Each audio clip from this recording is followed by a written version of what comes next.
Hi. Ice is having some technical difficulties with his mic at the moment. He is using not the mic that he originally planned. So I'm guessing the problem is he didn't switch it on Streamlabs. So that's what he's fixing now. But in the meantime, I am Boondock. Thank you for coming to the Indie Rebellion podcast number 2. Second one, you can see people in here. Flurb's in the green background, totally real background. We got Mania to the other side of him. Yep. Looking all beautiful. As per and usual. then Ice is still gonna figure his shit out. So we got hopefully a fun night planned for you guys. The normal shenanigans if you were here last week. If you weren't, I'm not going to go into the description of the podcast because I think that's going to be Ice's thing. So I can hear. No, we've always been able to hear you. Oh, you can't hear it. Oh man, he's almost there. He's almost there. We'll get it. We'll get it. See, this is what happens when you get that new producer in here. So I can hear. Ooh, don't want to put that right next to the mic. That's my bad. Rookie mistake.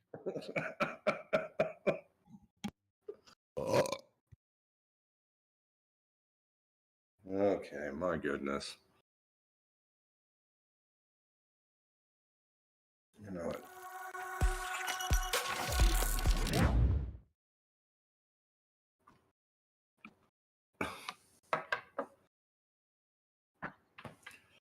What did you do? Yeah. I don't know if you're going to have to. You can't just switch it in Streamlabs to what it's supposed to be. Mm-hmm.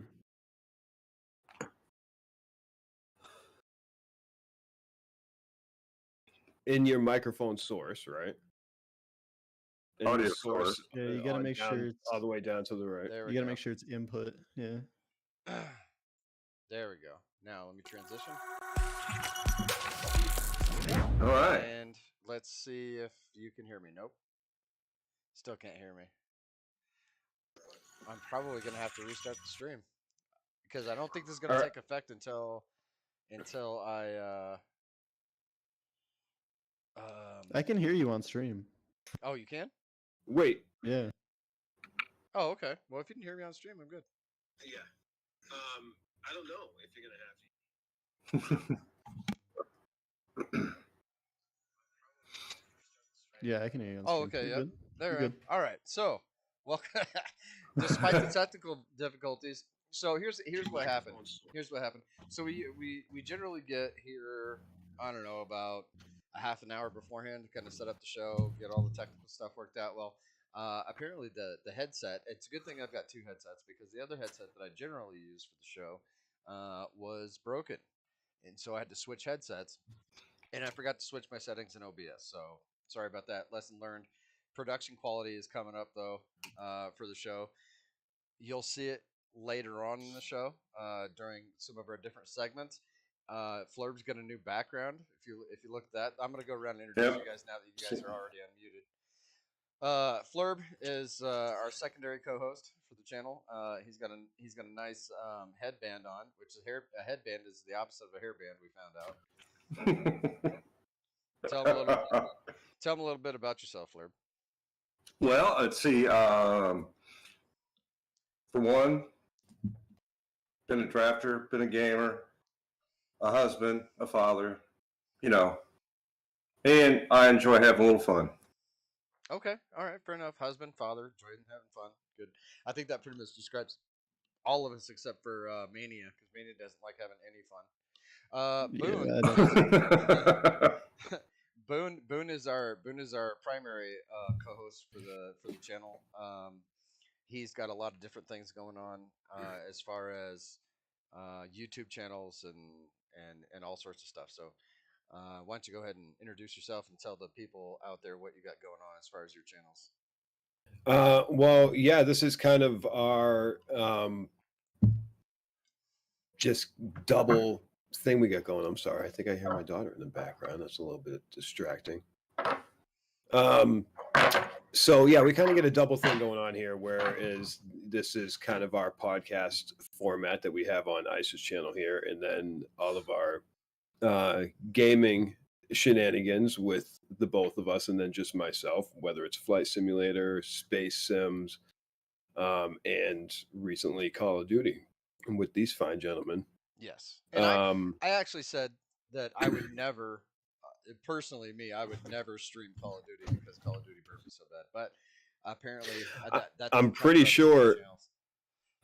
I'm pretty sure, if you remember correctly, the first night we met, we had a conversation about Call of Duty, and you brought up the point that you would never play that game ever again.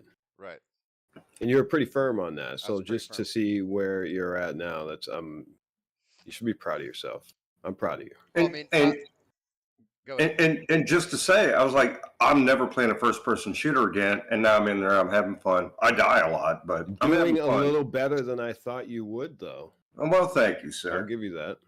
Cassie, how does everybody sound now in the comments? How do we sound? Then we've got Mania. She might have to turn her thing up because it was pretty. Was it? I Mania here thought it was pretty good. Is our. Not to doubt you, Cassie. He is our I don't know, resident guy in a van down by the river that resident sleeper. Yeah, he does all the he does all of our technical stuff, which he hasn't done a bit of yet. But he looks the way he looks, so I'm gonna say he's our tech guy. We should just say, like, no matter what, no matter if he ever does a lick of tech stuff, we should just continue to he's our tech guy. Introduce him as that. Yeah, I got you, no problem. That would we're explain. still paying him too, which is I don't understand. I don't get it. That would explain the mic issues. Right? Yeah, it's my bad, guys. I should have taken care of it beforehand, but I'm just lazy, you know. You're fine. I don't see any problem with it. All right. So a little bit about the show. That I had originally envisioned the show, the podcast, as an indie rebellion. Indie being anything that's ground, grassroots up, and instead of pushed down. So if you think about Activision, if you think about any, Ubisoft, if you think about any of these production companies out there, these gigantic production companies that will come up with something and then push it down the public's throat, and it's a downward movement. I like to focus on rebelling against that with an upward grassroots movement. So we talk about indie stuff, and we talk about stuff we like on. That being said, we try to stay out of a lot of the political stuff. Unless it's funny political stuff, and then we'll talk about it. But other than that, this isn't a political podcast. If you're looking for a political podcast, this is probably not the place for you. I'm gonna say, if you want political podcasts, I can share a couple links, but So that being said, I would like to give a shout out to a close friend of the channel. Whether they know it or not, they're a person who's helped me along this journey and told me to never give up and always encouraged us to keep moving forward. Go check out Miss Metal on Twitch. She's an Elden Ring streamer that has a beautiful heart for all her viewers and is very active in her Discord community. She regularly gets like what, Boone, would you say, like 50 people? Man, she made it up to, I think she was above 50 at one time yesterday. I was kind of in and out of her chat, but like, super proud of her. Super proud of her. I'm trying to pull up all of her stuff right now. If you give me a second, I'll throw it up in the chat. So yeah, no problem, man. So she started out as a non-gamer. When we first met her, she was a non-gamer. She was having a hard time even with like a controller, a keyboard, and mouse. She had to take notes on how to play video games, So to see her go from somebody who has to take notes on what buttons do what to being a streamer for one of the top video games out there is an incredible feat on her part, and she's a really really down to earth, nice person. You need to go check her out. No, she's totally awesome. Also, you know what? I'd like to shout out Boondock Games. I think he already shouted himself out pretty much. Yeah, but I'd like to do it too. But you can Well, I put appreciate his link in the chat right there if you'd like. I suppose I could. And but I'm not gonna. that being said, we're gonna move on to our first sponsor, the main sponsor of our podcast. That would be Metal's Discord in the chat, just so it's not fucking confusing. Okay, all right. And I know a lot of us, we don't like to take time out for sponsorships and all that stuff and boring ad reads and whatever. But hey, you know what? They keep the lights on, they keep the bills paid. So we're going to give credit where credit's due and just go ahead and read their ad copy. Okay? So just bear with us. All right? Let's see. You got the CAD copy for African Jetpack. Are you ready to soar the beautiful African skies like never before? African Jetpack is here to make your wildest dreams a reality. Our state-of-the-art jetpacks are designed to give you the ultimate flying experience. With our safe and easy-to-use equipment, you'll be able to enjoy breathtaking views of the continent like never before. Our professional and experienced instructors will guide you through every step of the process, ensuring that you have a safe and enjoyable flight. Whether you're a thrill-seeking adventurer or just looking to try something new, African Jetpack has something for everyone. So why wait? Take the skies with African Jetpack and discover the beauty of Africa from a whole new perspective. Contact us today to book your flight and start your journey. Also, use the promo code Indie Rebellion to get a special Indie Rebellion discount. There you go. That's our first sponsor right there. So, what do we have as far as the world of Elon Musk? Elon, man, he's him and Twitter. I mean, it always has to revolve around a tweet or just Twitter itself. I mean, the feds are currently investigating him. For what? For investigating a tweet, I should say, indicating that Tesla may allow drivers who are testing a full self-driving system to disable a safety alert that reminds them to keep their hands on the steering wheel. The National Highway Traffic Safety Administration has asked Tesla for more info regarding the tweet. Just last week, the agency said the issue is part of a broader investigation into at least 14 Teslas that have crashed into emergency vehicles while the autopilot, driver assist system was active. The tweet in question was in response to a New Year's Eve tweet where fans said that drivers with more than 10,000 miles of full self-driving testing should have the option to turn off the steering wheel nag.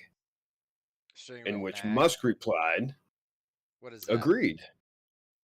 The nag, I'm assuming it's just the alert, like you don't put your seatbelt on, right? And your car fucking just beeps at you consistently over and over again. Oh. Just that. It's basically that. So fans were like, hey, we have 10,000 miles of testing. We should be able to turn that shit off, right? Sure. So Musk said, agreed, update coming in January. Okay. So. All right. Now, I've got something to say about this. Okay, you don't need a self-driving car to not have your hands on the wheel. I remember going to the store. I had donuts in my lap, a Mountain Dew in one hand, and a cigarette in the other, and I'm driving a stick shift. Mm-hmm. I'm driving with my knee, man. Yeah. Why do we need hands on the wheel? Dude, I'm a pro knee driver. Can I say that? That's all I'm saying.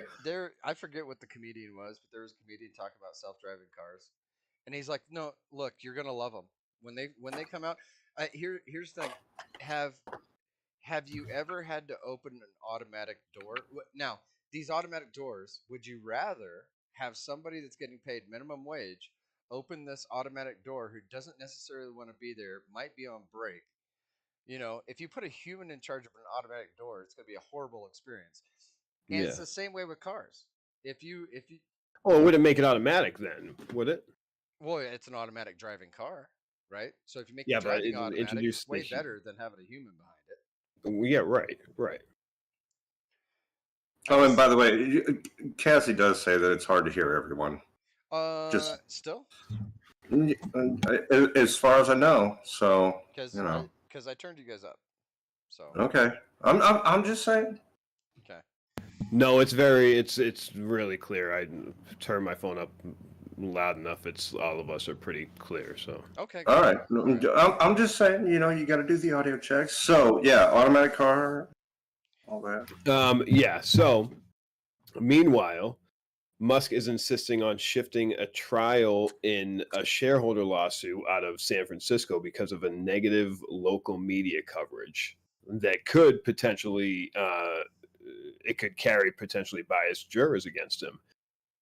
In a filing submitted on the 6th, January 6th. Yes, it was January 6th. I wanted to make sure that was all up to date.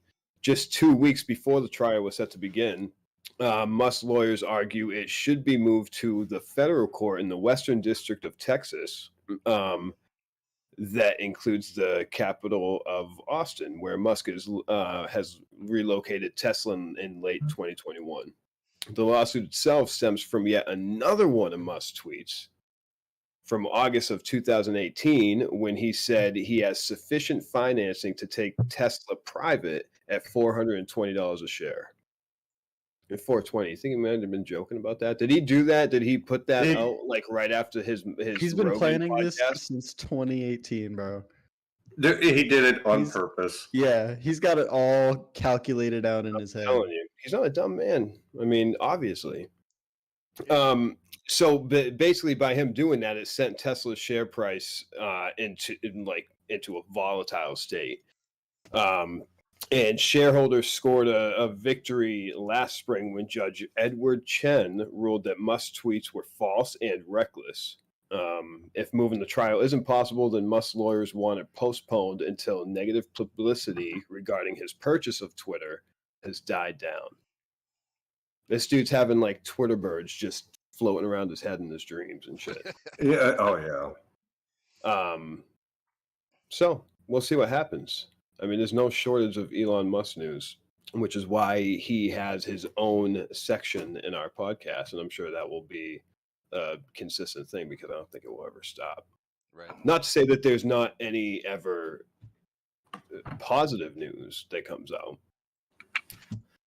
No, there is. I mean, he bought Twitter, and he was trying to get rid of all kinds of stuff. Yeah, on Twitter, and I'm trying not to go there. Twitter and all that. In latest tech news, last week at CES 2023, the annual event where tech companies can show off their latest products and innovations soon to hit the market, Vermont-based company OVC showcased a headset that contains a cartridge loaded with 8 primary scents that can be combined in different ways to make, whatever scent that headset is trying to produce at the time. They said it's set to be released later this year. Their earlier version was used mainly for marketing fragrances and beauty products. So hold on, is this going to be like for like VR? Yes, it's basically like a VR headset, right? So, but they use it. Okay. So here I am. Yeah. I'm in my VR. Okay. I'm in an F-16 and it smells like the inside of an F-16. Right? Yeah. That's the point, right? Yeah, you bet. That's the point. I don't know if they're going to say, well, I mean, the beginning stages of this, I'm sure, are going to be used more for marketing. Have you ever turned off your adult game filter on Steam? Yes. Yeah. You know how bad those games are going to smell? Ridiculous. Those games are going to smell horrible. It's for the realism. I mean, or great, whatever. I don't know. I'm not going to shame anybody for what they like, but I mean, it's for the realism. Yeah, I'm just saying, like, yeah. I mean, you got your eyes, your ears, now your smell. Wait till we get taste vision. Taste vision, right? All right, sorry to interrupt. You would think this was something, like smell-o-vision back in the day. Remember that was like a kind of a funny thing to be talked about. You wouldn't think right now in 2023 that it's like, oh no, like we're really developing this thing. Oh well, they came out with something like this in the early 2000s, actually. No, they actually came out with it back in like the 50s or 60s, where they had scratch and sniff. I know, I remember that, and I knew you were going to bring that up. I do remember that, but this is more like, what are you referring to? So they came out with this. It was, you know how they come out with peripherals for game consoles all the time, like whether you know it was the what was the first one for Nintendo? It was the it was red. It was all red, but it was like the first VR ever. Yeah, it was the first VR, and it gave everybody headaches. Yeah, it gave everybody headaches, made them sick, right? There was that. There was the Power Glove. There was like the little the Power Glove.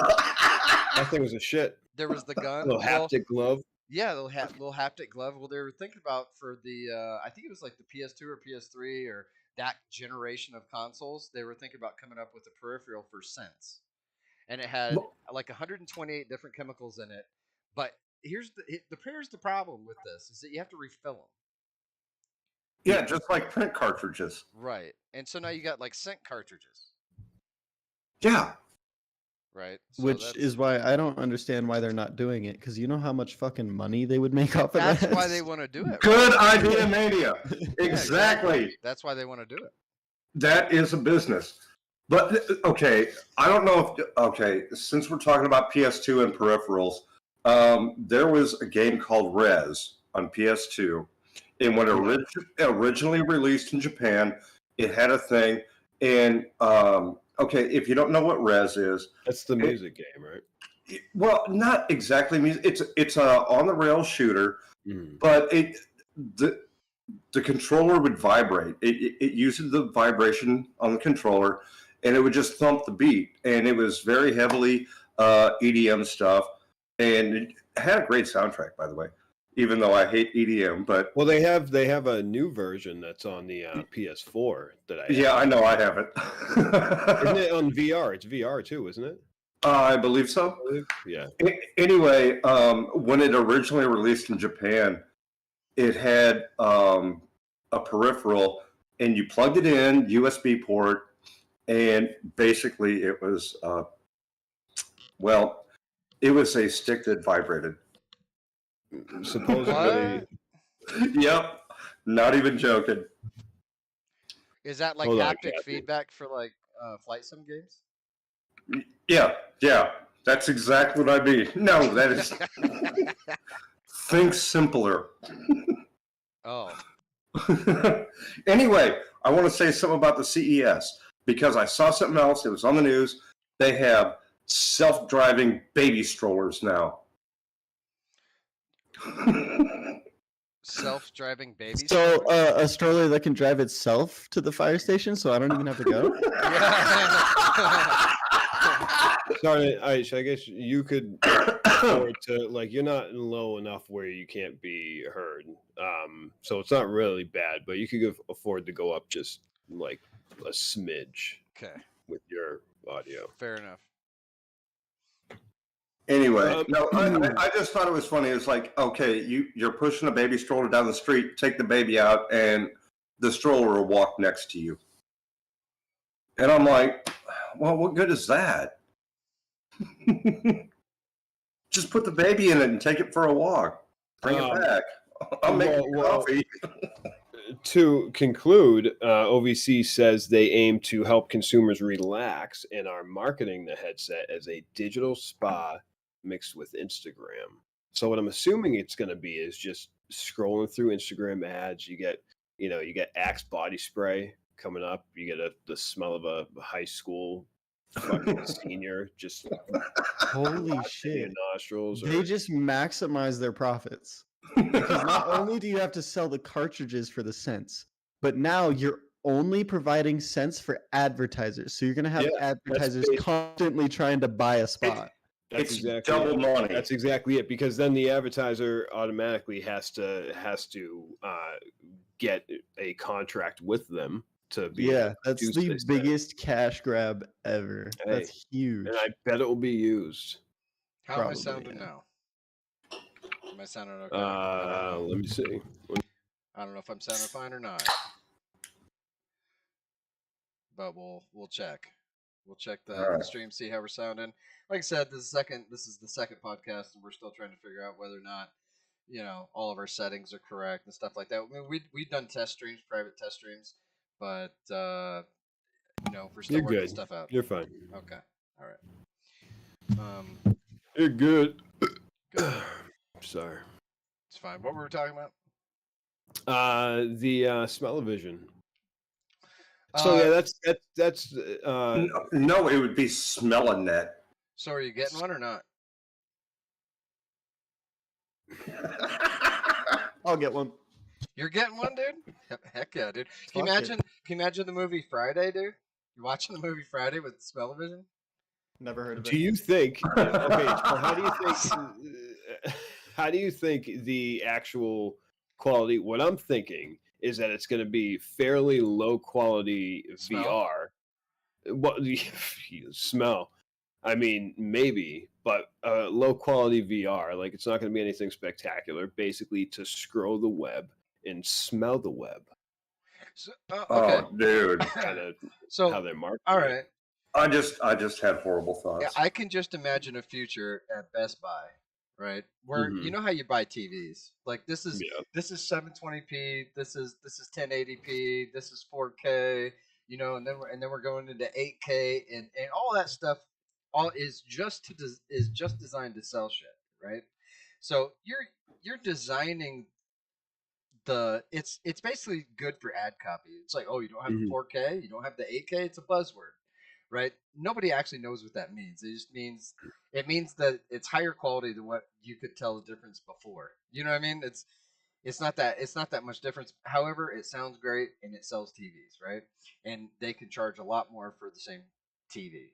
I'm not saying that there's not a difference. There is a difference, but you got to get super technical to figure out what the differences are and blah blah blah. Just like stereos back in the day. This is you're gonna want that monster wire. Yeah. So to me, I could see a future where you walk into Best Buy and they're like, "Hey, look, we got the lower end smells. Like we got the 4K smell, right? And these are the smells. These are the smells that you're gonna get. But with this one, you get 32 million different scents. You know what I mean? I can see that. I can see that in about 10 years from now, there's going to be competitors that are pushing out. Oculus is going to push out some smell-o-vision. We're going to have, who's the other headsets that are around? No, this reminds me of old video. This reminds me of old video cards. Look, you're used to 32 colors. We have 56 million. Right. Yeah. On this video card. Right. Yeah. It's like, oh, you still got the VGA smells? Yeah, right? I know you mentioned Steam. The Steam Deck will come with a separate attachment. Yeah, that will Steam's gonna go all out on that. I can already. It'll just blow it out right at your face. Yeah. Dude, that's the craziest fidget spinner I've ever seen, man. Thanks. Dangerous fidget spinner. Yeah, right. Oh, dude, I have one of those. So they're really fun. When this finally releases to the public, how long do you guys think it'll take before somebody makes their own program for it so you can use it on other headsets for whatever you want? Oh, jailbreak it? Oh, yeah. I see it being jailbroke. It'll be a week before you could use that shit with Oculus. Oh yeah, for sure, dude. Imagine watching Two Girls, One Cup with that. All right. I was about to go there, but I was trying not to. Next topic. I'm done. Next I don't want to think about it anymore. It needs to be. I don't want to think about it anymore. No. Man. All right. So we got the Smell-o-vision and Pornhub. All right. Listen, this would automatically be one of the most popular podcasts this week on YouTube if you cut your finger in the process of you doing that. Oh yeah. I'm not encouraging you to cut won't. your finger. I know. I know. And I wouldn't want you to either, but it would do great for our numbers. All right. Well, let's talk about what's been going on in the news this week. All right. Let's go to news. Yeah, so this is where I give you all the news that you need to know in order to keep up with all the other people out there who keep up with the news that I do for you. It's a service that I provide. So this week in aviation news, New York's JFK Airport was recently party to a near miss on the runway on Friday the 13th. Of course, it was Friday the 13th, in between a Delta airliner and an American Airlines Boeing 77. And they're calling it a near miss. I think George Carlin would have called it a near hit.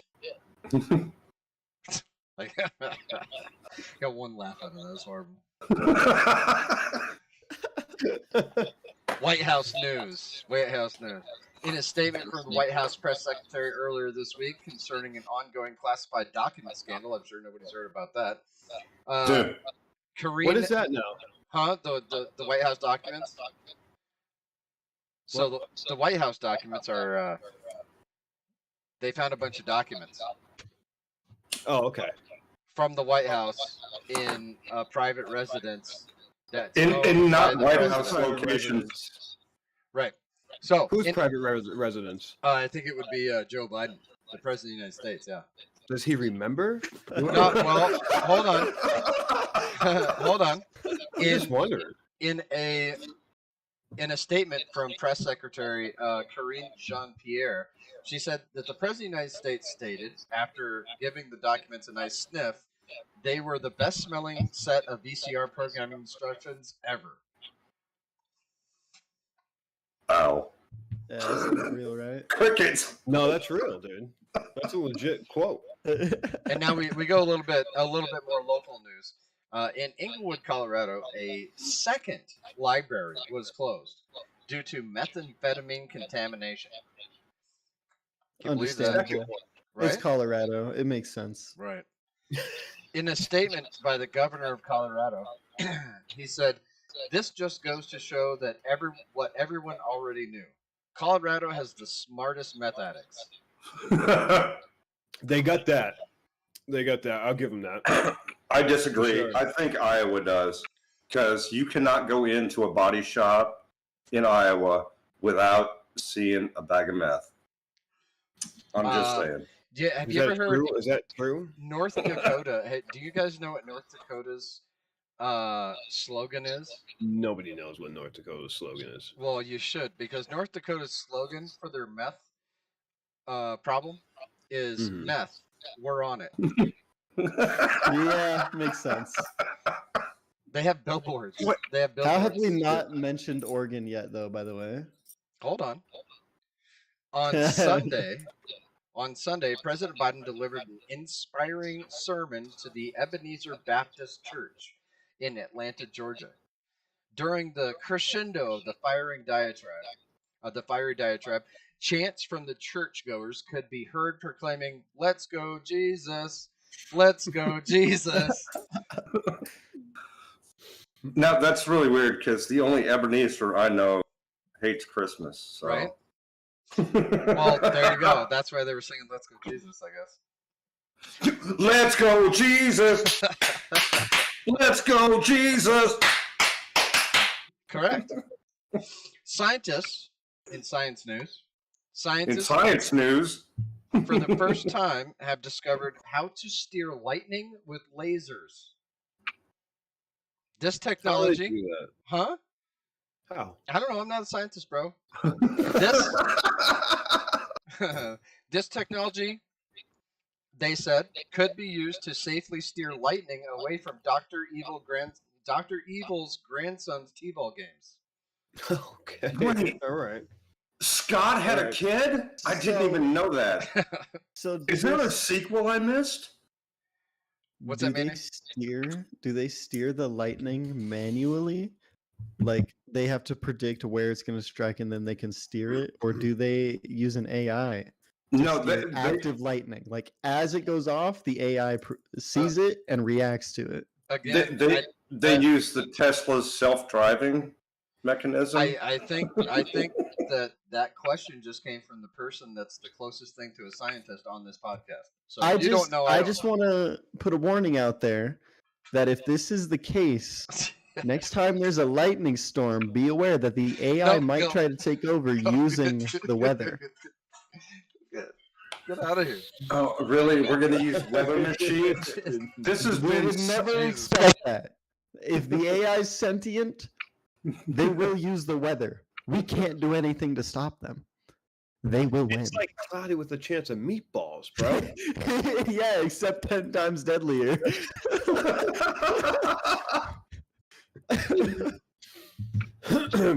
By the way, that was a surprise appearance from Ice's second producer. The lead Pastafarian in our local town. Yes. As you can see, she had the cauldron on her head. Yes. The Pastafarian. The Pastafarian. I haven't heard Pastafarian in so long. Thank you for bringing that back. That's my favorite religion. I'm good with that. All hail his newly appendage. Yes, their idea of heaven is my dreamland. Like, that's where I want to be. I'm cool with it, man. Who's? Hey, I don't know what happened, but your mic's not working anymore, Ice. Well, he's kind of standing up doing nothing. Oh no! Not again. We're gonna start calling him Mr. Technical. There you go. You're back. You're good. The mixture of people in my life make it almost impossible to have a fucking successful podcast. No, this will be, okay, and it's because of shit like that. Yeah, we just had a great conversation. I don't know if you heard what we were talking about. Yeah, I appreciate you. Don't worry, it won't get you arrested. It was incredible. It really was. So, what's your opinion on Pastafarianism? I don't like it. Apparently. Whoa! What? I know. Crazy. Whatever. Well, I tell you what. Let's go into our next advertising spot because advertisers love this show. And who was it that was going to read this advertisement spot? I forgot. It wasn't me. That was you? All right. No, it wasn't me. Well, this is going to be just like I thought Boone was doing that one. This is going to be just like this podcast. Well, let me tell you something. Are you looking for a great deal on airline tickets? Look no further than Postmortem Seating. We offer discounted tickets by reselling tickets that have already been purchased by travelers who died before they could board their flight. This means you can get a great deal on your next trip without sacrificing quality or comfort. With Postmortem Seating, you can fly you to your dream destination at a fraction of the cost. We offer a wide range of destinations and flexible booking options to fit your travel needs. Plus, our dedicated customer service team is always available to assist you with any questions or concerns. Turn someone else's misfortune into your good fortune on your next flight. Book with Postmortem Seating today and start packing your bags. That was a great ad read. Thank you. Yes, it was. Sorry, I kind of laughed through part of it. All right, Ben, what we got for gaming news? Gaming news. So Hogwarts Legacy is being trashed online before it even releases. Enter the J.K. Rowling problem. Yeah. Is this... do you know about this in particular story? What, the J.K. Rowling problem? Is that like a mathematical equation? Actually, yeah. Yeah, and everybody's trying to say, don't buy this game, don't buy this game, don't buy this game, and they're giving it free press nonstop. And really and truly, I'm like, you know what? Seems like a cool idea.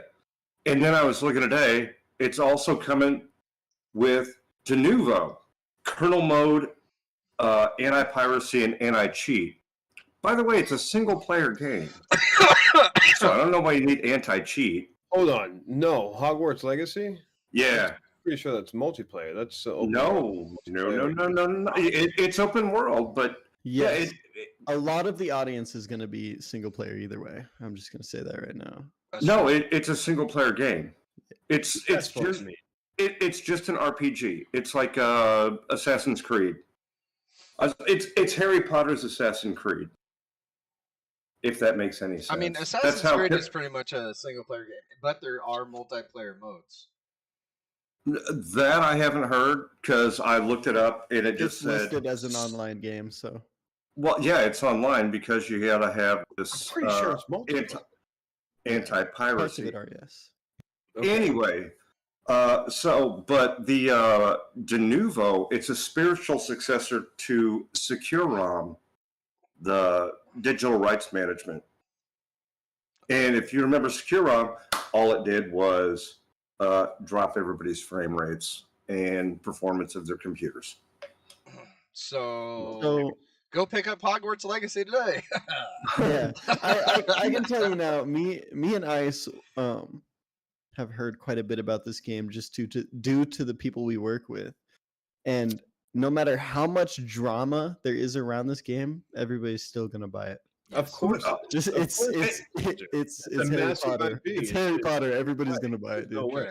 Okay, people that fucking live for Harry Potter. Yeah, I know. That name their kids after characters. J.K. Rowling could come back to life and massacre millions of people, and everybody would still buy this game.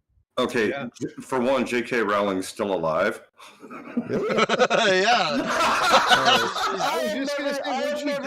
I have never read the books or seen the movies, and I thought she was dead. I heard she was dead. That's she was my married bad. to C.S. She was Lewis. dead. She's not anymore. Yeah, she came back. See, she already came back, and now she's going to massacre people. And you're still going to support. Actually, really and truly, I like the idea of a big open world Harry Potter universe. I'm not a huge fan. I'm a little old for that. My daughter was super into it. I watched the movies. I was cool with it. I'm like, what a great idea! What an expansive world that they built out of these books and the movies, and it looks amazing. And I'm like, I'm thinking about getting it. Well, maybe I'll get it on console. On console? Why would you do that? I don't know. All right. This seems like after saying he was never a fan, he's too old for it. I might get it on console. I might get it on console. I might get it on. I'm gonna play that and play with my Legos. I am gonna play with my Lego. Here's my benefit of having a 6-year-old son is the fact that I get to do that. And it's fine. It's fine. And I'll get him like 580 piece set, right? Where it's like he'll definitely need my help, but like good. Dude, yeah, you're like up front. You're like, yeah, don't worry, I'll help you. Everybody needs help sometimes, but in your head, you're like, yes. I mean, that's happened. I'm gonna build this entire set. He'll do so good. Like, here's the thing, he'll do so great with the first 200 pieces, right? And then he's like, I'm over this, but I'm like, I'm not, and I'll just keep fucking going, dude. I just put together a Mercedes AMG the other day, and oh, you got that one? Yeah, it's a dual set, dude. It comes with the car and the AMG. Oh, dude. I have never been a Legos fan. Well, I gotta say, I'm not much of a nerd. I don't like Harry Potter or Star Wars or Legos. All right, you're Star Wars. No, Mania, you're not dead to me. How is he? I don't know how he's he's even roped into this whole he's three opposite.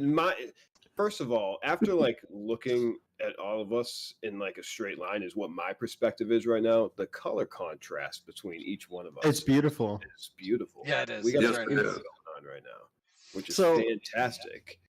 I have not seen the Star Wars movies all the way through. I watched 2 of them, but only half of it. Not a big fan at all. I watched most of the Clone Wars, kind of like that. But I'm just not a big Star Wars fan, yet I named my dog Binks. What about but what about the original Star Wars fan? Yeah, right. Jar Jar is fucking amazing, all right? Oh my god. Jar Jar was amazing for 5-year-olds. He made that show. No. Yes. What? Like I said, the only thing I saw was the Clone Wars, and if Jar Jar wasn't in the Clone Wars, wouldn't have been good. No way, bro. All right. No way. All I can say is about Star Wars. That to make everyone mad. That's the only reason you said that. No, it's true, really. No, really and truly, they're kids' movies. If you're a 10 to 13-year-old, they're great movies. All of them. Every one of them. Oh, but we all got older and had more sophisticated taste. No, they were all of them. Michelle Barcel, welcome to the chat. Why did you take my TikTok fame away? Because number one, I'm not on TikTok. I am. This is on YouTube. Number two, this is live. Obviously, this is live. So on in gaming news here. High-end gaming PCs banned in 6 U.S. states after California energy bill limits sales on performance PCs. Yeah. How do you feel about that? And this goes like down to like Alien. Dude, and custom. Here's the thing. I think that California just hates fun. I kind of agree. What it seems like, yeah. They just want to outlaw fun. So I think they've actually done the right thing, really, though, because they're balancing things out.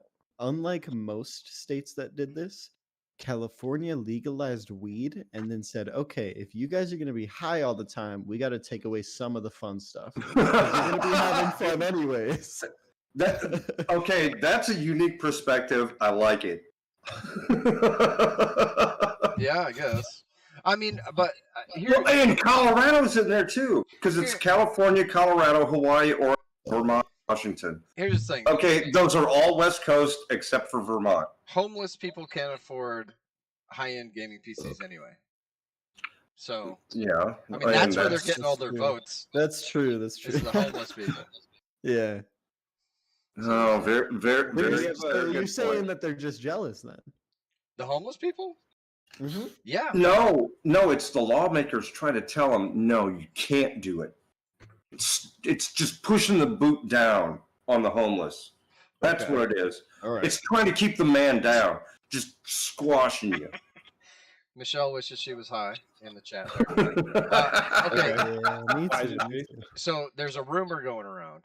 I don't know if you guys have heard this. Sony could be releasing... Now, actually, I don't think it's rumor anymore because I saw that it came out as there was a store that actually had the codes for these things. So I'm not entirely sure how much rumor it is now. It might be confirmed. Well, let me get through reading it, and then you can tell me. All right. So Sony could be releasing 2 new PlayStation 5 bundles next month.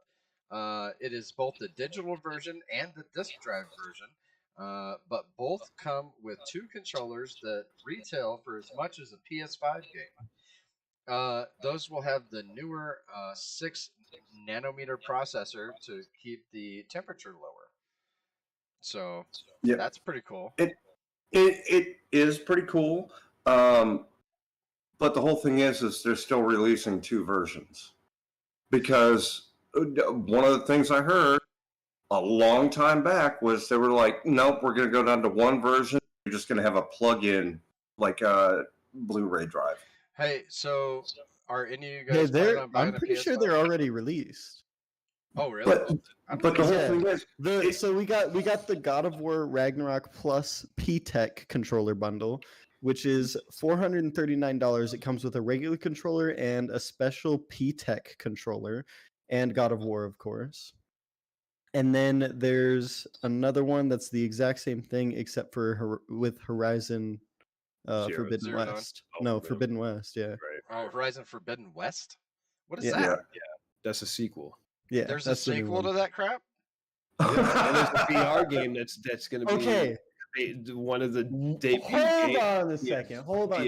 That VR crap? The Horizon games, I never played them because I'm not a PS5 guy. But I watched the entire playthrough of both of them. They're such good games. They're actually so good. That's what I hear. Robot dinosaurs. Dinosaurs. No, it's not about the robot dinosaurs. It's about the story. If you play it or watch the playthrough, it fucking grabs you in the heart and squeezes, dude. That shit's so good.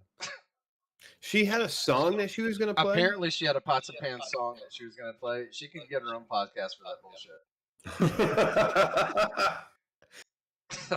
Anyways, yeah, I think they're already released because as far as I can tell, you can already buy them. Yeah, I was gonna say. I think now they're on sale, so well, I don't think it's rumor anymore. Yeah. That's why I wanted to kind of jump in and say, okay, well, I wrote this on Wednesday and redacted. All right, and so, I didn't update it. I'm sorry. Do you guys know? Do you guys know who Wizards of the Coast is? Yes, I do. Everybody knows Wizards of the Coast. Not everybody knows. So Dungeons and Dragons, I'm sure everyone's heard about that. It's kind of a cult. Yeah, that's where you get Satan from. Right. Yeah. Yeah. That's what my grandma told me. Yeah, exactly. So D&D producer Wizards of the Coast announced recently that the open licensing model that has grown the company so far will be ending. The open license allowed everyone to create Dungeons and Dragons material without having to pay large licensing fees. What this did is basically open source the content of the game, so that you had the entire community building content for this game. Well, now it really jumped up the popularity in the game to a completely new level, because you had tons and tons of different stories coming out that were just massively popular. Right. And not only that, but then you got like online 20. Mm-hmm. And even going way back when, I can't remember what it was called, but it was shit. All right. While you're thinking, I actually did a lot of research on this one. Okay. And I talked to a very well-educated and informed source. I'm going to say that this is speculation because I personally can't confirm it, but the person who I talked to knows a lot about this and knows a lot of people. And he knows a guy that knows a guy. He talks to a lot of people at Kickstarter, and Kickstarter are very deeply involved in this. Okay. Because they were the first people contacted by Wizards of the Coast for this, as far as I know. Oh, okay. Yep. And so from what I understand, from what he told me, the goal is not to close off everything involved with Dungeons and Dragons that isn't involved with the original product or anything that Wizards of the Coast is providing. Their goal is to target the high marketing people who do their own custom campaigns and then post it on YouTube, type of shit like that. But not they're not. So the idea is to charge them if they really want to keep it custom. And two, they want to integrate their product into their marketing. So their videos and stuff, they want them to add basicly free advertisement. Well, yeah, type of stuff. Sure. It's like cash in. So they're losing a lot of money because everything's custom now for D&D. Well, I will say this, that in response to the decision, the D&D community hit the subscription-based platform with so many cancellations that the website crashed. Like, they actually crashed the website. That's how mad the community is about this entire thing. Yep. And really and truly, Wizards of the Coast has driven D&D into the ground ever since they took over. Right. Are they the ones involved in the whole magic bullshit too? Yeah, probably. Driving that and shit too. By the way, they absolutely trashed Magic this month. Absolutely fucking destroyed it. Really? Yeah. So for anybody who knows anything about Magic, now I need my son-in-law here to and talk to me beta about. packs are the original Magic the Gathering packs, and they had some very valuable cards in them, very rare cards, such as Black Lotus. This month, Wizards of the Coast decided to release all brand new cards that are literally copies of the expensive ass super rare cards. There's new Black Lotuses and a bunch of other really rare ones. Really? But so basically it's shitting on the value of those cards. Right. But here's the funny part. They're not legal and they're not playable. They're literally garbage cards just used to deplete the value of the old cards. So you can't you can't use them in tournaments. You can't get them. I mean, you can get them graded, but it's not worth anything to get them graded. You'd be spending money for literally nothing. That's crazy. They're basically throwing this in the face of anybody who's been supporting Magic for the past 20 years.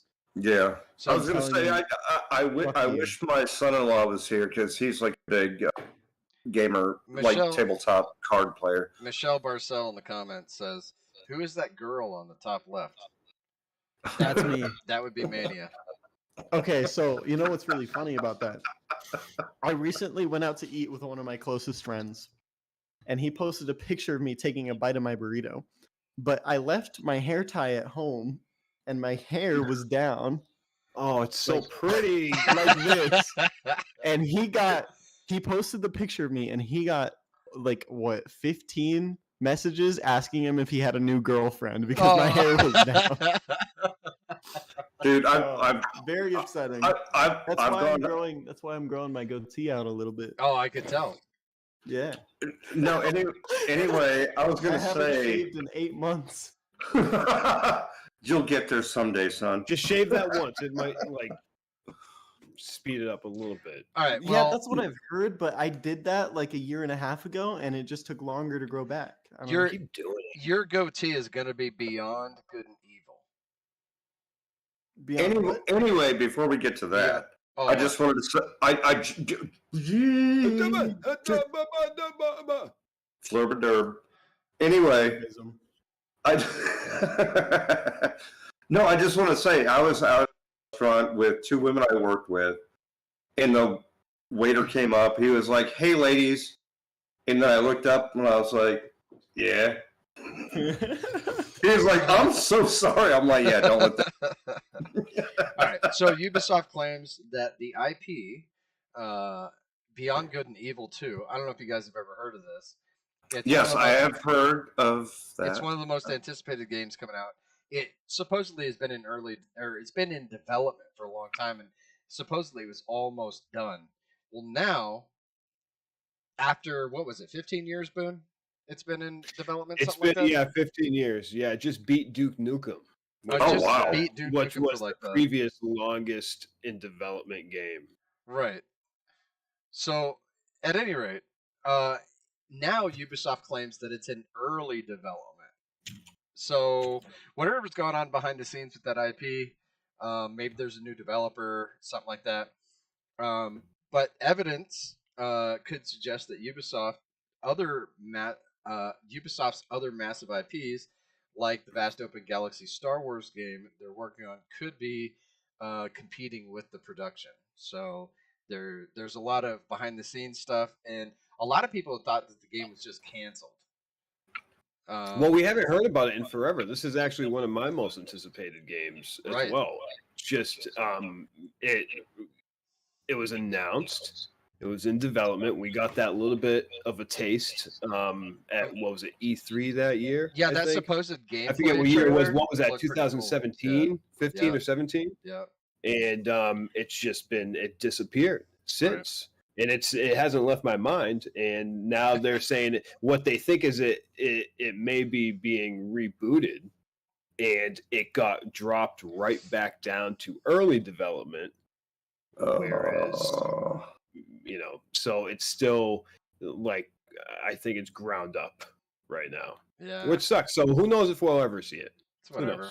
Now, here's the other thing though, but an open galaxy Star Wars game? Yes, which I would say would probably take priority. I think they're going to screw it up. Yeah, that's what I was about to say. They're not. It's not going to go well. Most likely going to screw it up. I mean, Star Wars Galaxies. I guess it did okay, and then all of a sudden everybody was a Jedi. I'm like, whatever. You're a Jedi. Michelle thinks you're very pretty. Yeah. All right, Mania. Those eyes. Mania? What is? Okay. Definitely. All right. Okay. So I have a game that I have to talk about. A game. And all right. It's called Definitely Not Fried Chicken. Is it Gator Tales? This game is very important to me. I've been following it for a while, and it releases in 1 day and 11 hours. And I'm super excited, right? So it's called Definitely Not Chicken. And it's developed by a studio, an indie studio called Dope Games. Have they developed anything other than that? They've never made any other games, but they're called Dope Games, right? That's sick. But they're the game was published by Merge Games, which makes a lot of games like Spirit of the North and Alex Kidd, which are very popular games, and very well developed games as well. Okay. I'm actually surprised you know Alex Kidd. Yeah, it's a good game. I know Alex. Anyways, so this game, the idea behind it is it's a top-down game, and you start a restaurant, and you make food and you provide it to the public, and you got to grow your restaurant. But what people don't realize is it's just a front. So while you're running this restaurant, you start an illegal drug business in the back, and you start selling drugs at the back of your restaurant. And you can grow into a franchise and start selling drugs through multiple restaurants, and then you have rival gangs who you have to fight against in order to gain territory. Like restaurant gangs? Yeah, they're basically, yeah, kind of.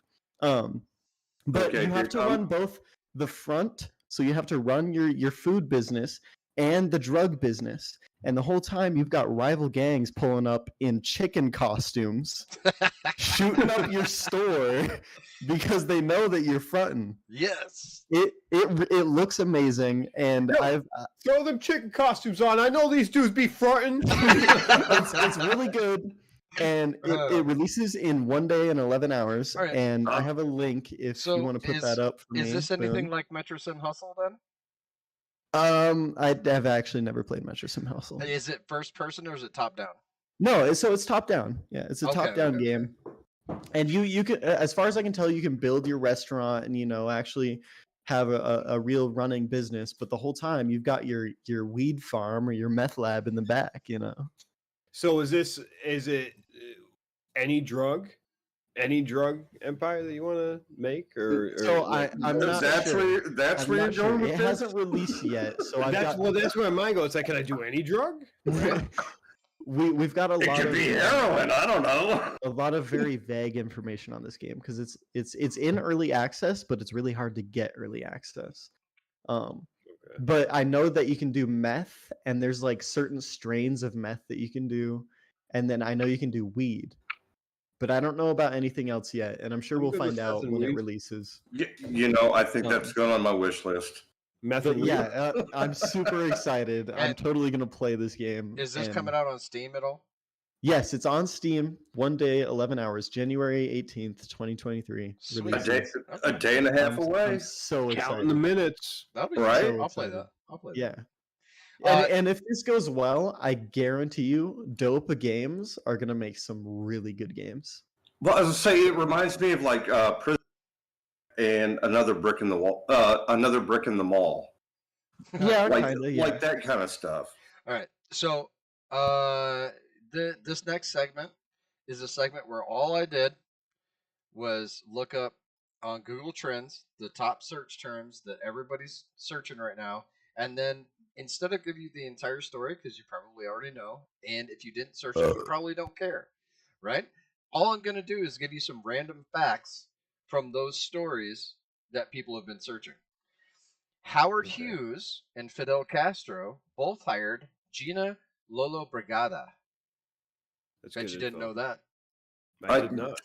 I didn't either, because I don't know who Gina is. So Gina, everybody knows Gina, dude.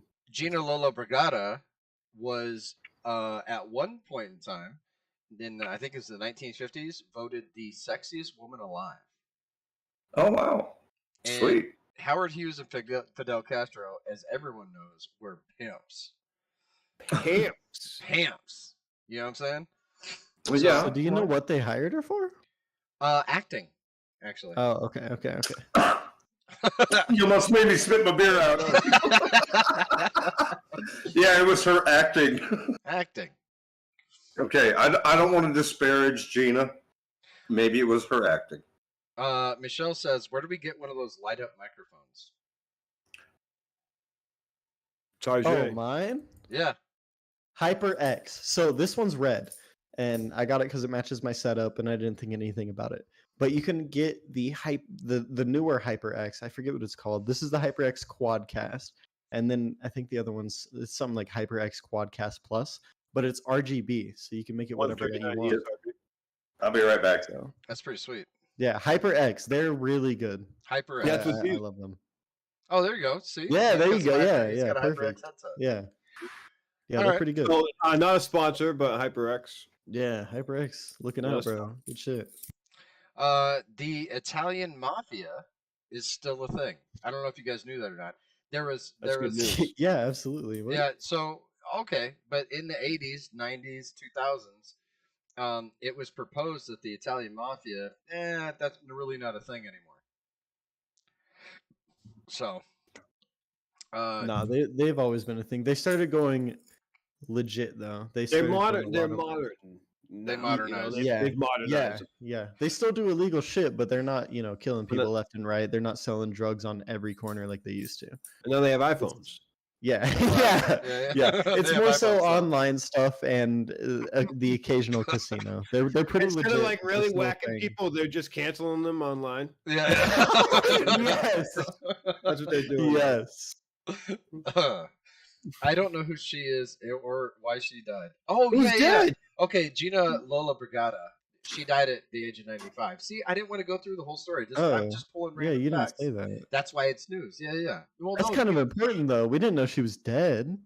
No, yeah, she's dead. Howard Hughes is dead. You could have said Fidel Castro is also dead. I don't know if you knew all those. You could have said they both hired her, and now she's dead. I could have. And now she's dead. So Alabama prison basketball teams. So prison basketball teams that only are in prisons are about to have to step up their games. You should know something about this. Yeah. Because one of the star basketball players for the Crimson Tide was arrested for murder. Oh shit! I did hear about that. Really? So yeah. The trial hasn't happened yet, though, right? Team, no. You can't fuck with the football team. No, it's a basketball team. All right. Yeah, but the trial hasn't happened, right? Yes. Also, no, the trial has not happened, and Michelle says also glove doesn't fit. Glove doesn't fit. Yes. If the glove does not fit, then you cannot acquit. No, then you have to. No, you must acquit. Wait. Must acquit. If the glove doesn't fit, you can't do it after the glove doesn't fit, man. If the glove doesn't fit, you got a new baby. All right. Well, we're out the hour and 11. He just wrote a book that said I did it. Moving on. No, he said if I did it. But we're at the hour and 11-minute mark, so I think it's time for our next ad spot, our next sponsor. And our next sponsor is going to be presented to you by Fleur. Oh, good. Oh, shoot. All right. That means nap time for me. Nap time. All right. Are you being sued by Donald Trump? Don't face him alone. Turn to the professionals at Trump Defense. Our team of experienced attorneys is dedicated to providing top quality legal services to those facing litigation from Mr. Trump. We understand the stress and uncertainty that comes with being sued, and we're here to help you navigate the legal process with confidence. With Trump Defense on your side, you can trust that your case is in good hands. Our attorneys have a track record of success in complex and high-stakes litigation, and we will work tirelessly to tear down the wall that Trump is building around your life. So don't wait. If you're being sued by Donald Trump, contact Trump Defense today to schedule a consultation on how we can help. I don't know why that's so funny. You know, there's a lot of people being sued by Trump. Also, I would like to tell the viewers to go ahead and use the Indie Rebellion promo code when you set up your appointment. When you pay for your retainer, use the promo code. That's important. I'm glad we were able to be every back time. Yeah, every time. Anyway. Yeah, it was pretty good. Pretty good. Anyways, moving on. Anyways, stop typing stuff on here when I gotta read. In AI news. So I know that we've covered a lot of news. Some of it's funny news, some of it's this news, some of it's video game news. This is going to be AI news, and I wanted to specifically. I like to talk about AI news because AI is such a big and growing topic. AI is going to determine how we live our lives in the future here. Very, very soon, we're going to be making a lot of decisions based on AI, and this is something that's going to affect all of us. Okay, so in a headline from Yahoo Finance, it was stated that 90% of all online content could be generated by AI by 2025. Really? Yeah. So I don't know if you guys have ever heard this. There's a conspiracy theory going around. I don't subscribe to it, but there's a conspiracy theory going around that there's a dead internet, right? Like all of the internet is pretty much fake. There's so many bots and there's so much fake shit on the internet that since like 2000 and something, the internet really hasn't had a whole lot of traffic. I don't subscribe to it, but there's that. That makes a weird sound, Fleur. Yeah. Sorry. So anyway, yeah, 90% of all online content could be generated by AI. So what I'm guessing is that's going to be websites, it's stuff like that. Now, whether or not they're talking about actual like comments and comment sections or Reddit profiles or Reddit interactions or Twitter profiles and fake Twitter people or whatever fake profiles, I don't know if they mean that or whether or not they just mean AI is putting web designers out of a job, or they could be both. Regardless of the situation, it's going to make the internet just a really sketchy place in terms of what you're able to believe, what you can't believe. AI is getting really fucking good. So is deepfakes. All that stuff is getting really good, and we see it now. I mean, we've experimented with AI quite a bit. It's like we see like just how good of a simple program can create something that was just perfectly written, you know? Yeah. And when it comes to, you know, this person saying this or this person saying that, or having the ability to take a video and deep fake it and make it seem like somebody, that's becoming harder and harder. There's little things here and there, but it will get that you can pick out and figure out whether or not it was deep faked, but it will get better. And it's just going to make everything just so like untrustworthy in the future. Yeah. So shitty. Wait, you trust people still? Not a single person, not even you. I recently read a book about a bunch of AI and kind of virtual reality stuff.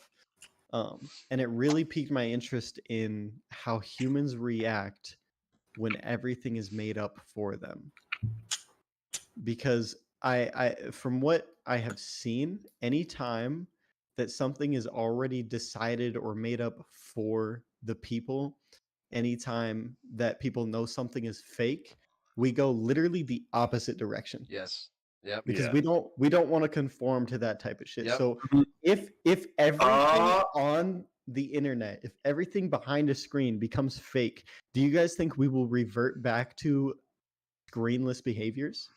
We'll stray away from having our iPhones in our hands every second of every day because we know there's an AI controlling it and everything we see on there is not fucking real. No, I think there's an inevitable point where that hits. Yeah, I hope so.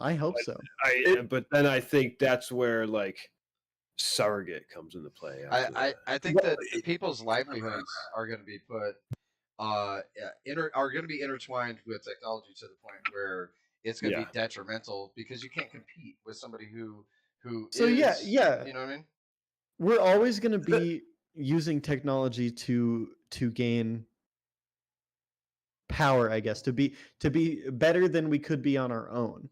And I'm sure that there's people like Elon Musk out there who are going to put an AI chip in their head and be the smartest human being on earth. But once we see that, once the common people who can't afford that see something like that and see how it affects their mental state, I think we're going to stray away from it. The whole thing Because is at that point you become the robot. The whole thing is this is starting to sound a whole lot like Plato's allegory of the cave. Yes. And you're just seeing what they want you to see, but if you turn around, you can see the sunlight behind you. And maybe if people put down their phones, they went outside. I mean, okay, my step grandson, he was over. It was his birthday. He's turning 6, and it was like, hey, let's go out. You know what? It's nice out. We're not going to go home and play PlayStation and watch videos or anything. We're going to go out and ride a bike and kick the soccer ball around. We're going to go do stuff.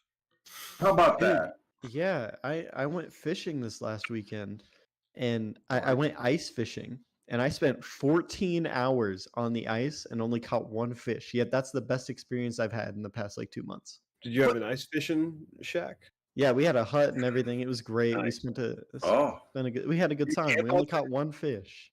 Yeah, we sat out there. We had a little heater. We had some hot dogs and stuff. Fuck yeah, man! It was great. Hell yeah. That sounds okay. Well, for one, I never want to go ice fishing because, well, for one, it's cold. It's not cold. It's not cold if you have an ice hut, which costs like $100 if you want a really nice one. Seriously, a really small, nice go one. to Cabela's or Bass Pro Shop. It's cheap. It really is a good time because it's not cold if you have an ice hut. It's a really good time. You just sit in the ice hut. You can play cards, talk about whatever the fuck you want, catch a fish here and there. Fleur doesn't know. Fleur doesn't know. Yeah, you don't get it. Michelle wants a greenhouse with technology. What does that mean? I don't know what that is. She wants a greenhouse with technology in it. So like a greenhouse with Wi-Fi? So, no, fully automated greenhouse. Oh, that'd be cool. We have fully automated greenhouses, just not in America. What if you had a greenhouse that automatically? Most of them already do that. Most greenhouses do automatically water plants. But in Asia, I don't know where. I want to say Japan, but I'm probably wrong. But I know there are a lot of greenhouses that farm strawberries in Asia, and they sell them to the public. But the greenhouses will water, and they will test for ripeness, and they will also pick the plants. How do you test for ripeness? I honestly have no idea. Squeeze it. That's what I do. Either color determination or pressure determination, one of the two. I'm sure you can tell just by the soil how ripe the plant is. No, it is actually a camera color, because I've seen those in the U.S. too. A what color? The color of a strawberry. You ever had that? So most plants you can tell by color whether they're ripe or not. So I would assume that they do use cameras for telling ripeness. So one of the only people that doesn't have glasses on in this entire podcast is Boone, and I can tell where his eyes are moving this entire time, and it's very natural and it's comforting almost to be able to see his eyes. What wouldn't be natural is if he kept eye contact with me the entire time. Is he doing that? No, but NVIDIA just released an AI that allows you to maintain eye contact with the camera with their broadcast app, regardless of whether or not you're paying attention or not. The AI mimics the human retina to allow users to read scripts or handle other tasks on camera while never breaking eye contact with your viewer. It's kind of creepy how good it works. Well, I can tell you this. That's why I'm wearing glasses right now, so I can read the script that me and the AI wrote for the podcast and still have some sort of continuity where people aren't wondering what I'm looking at. Right. But now you have to think about this. How do you feel about, okay, so this is a thing that I think can go either way with people, with like consistent eye contact during a conversation. Right? Does that weird you out whatsoever? At all? No, I always keep eye contact. See, and I don't have a problem with it either, but I feel like in some situations it hits a little differently with me. So Ice knows this very well. I overdo my eye contact. I will stare directly into your eyes for a lot of the conversation. I just look directly into your soul. I'm very good at it, and I find that that's actually advantageous, though. It is. It actually is. It really is. Well, it can. Yes, it can be in tons of different ways. No, I got to tell you a story, and this goes back to when I was younger. I worked at a newspaper. Hold on, time. Funny that. You worked at a newspaper? Talking, I'm gonna go piss. The Daily Bugle? Yes, it was Daily Bugle. I was working with this kid named Peter. What a little dick. Anyway. How do you know he's got a little dick? Anyway, no, I was working there, and I had actually hung up on one of my managers because she was using foul language at me. And I called her out and I said, I don't need to be treated like that. And I hung up on her. And then she called back and she said some more foul words at me. And so I hung up again. I got called into the boss's office the next day, and this guy could not keep eye contact at all. He was a little wishy-washy rat of a man. And is it beta male? I just kept eye contact just right on the money. And he was like, okay, yep, you made your point. You can go. And she got fired. Hashtag Flurbisms. Here's what we should do. Yeah, exactly. A whole different scene. Hold on. Different scene that's just like it is just his camera in those moments. And then he just goes on with the story, and then we just like he actually made a huge point that reminded me of something. Recently, at my day job, I screwed up and I had to talk to my boss about something, right? And my boss, for as long as I've known him, has been a very good communicator and has always been able to keep direct eye contact, and he's just good at talking to people. But when I went in and I was in trouble with him, while he was speaking to me, I think he maybe, for the entire 15-minute conversation, he looked into my eyes for maybe 15 seconds. And I was able to use that. I was able to use that, though, because I would just stare at him. And I got him to admit 3 different things that he would have never admitted to otherwise. And I don't know why he couldn't keep eye contact. But eye contact is so big that if you can't look somebody in the eyes, you will say things, or at least hint to things that you would have never have done if you could just look them in the eyes. Even if you're fucking lying to their face, if you can look at them while you're doing it, the conversation is 10 times easier. That's exactly how I tell how right people are. Right? Yep. By looking at them and touching them. Yeah, it's like if they can make. Whoa! Stop touching me, bro! Stop touching me! If they make good eye contact, you know they're ready to pick. Yeah. Oh, even if they're lying, yeah. So the U.S. Navy is currently developing drone boats. Yeah. Okay. Real quick. While I was in high school and the year after high school, before I chose my boring career path, the IT guy. I was actually planning on going to MIT, but I'm not wealthy enough for that or big-brained enough for that. So I ended up not going. But I have a lot of research into MIT, and for a while now, MIT has actually been a branch of MIT has been producing boats that have maps of the ocean that can self-drive themselves on trade paths. So like China to USA. So literally no people on the boat, and it can bring back and forth goods. And, so you don't need your hands on the wheel?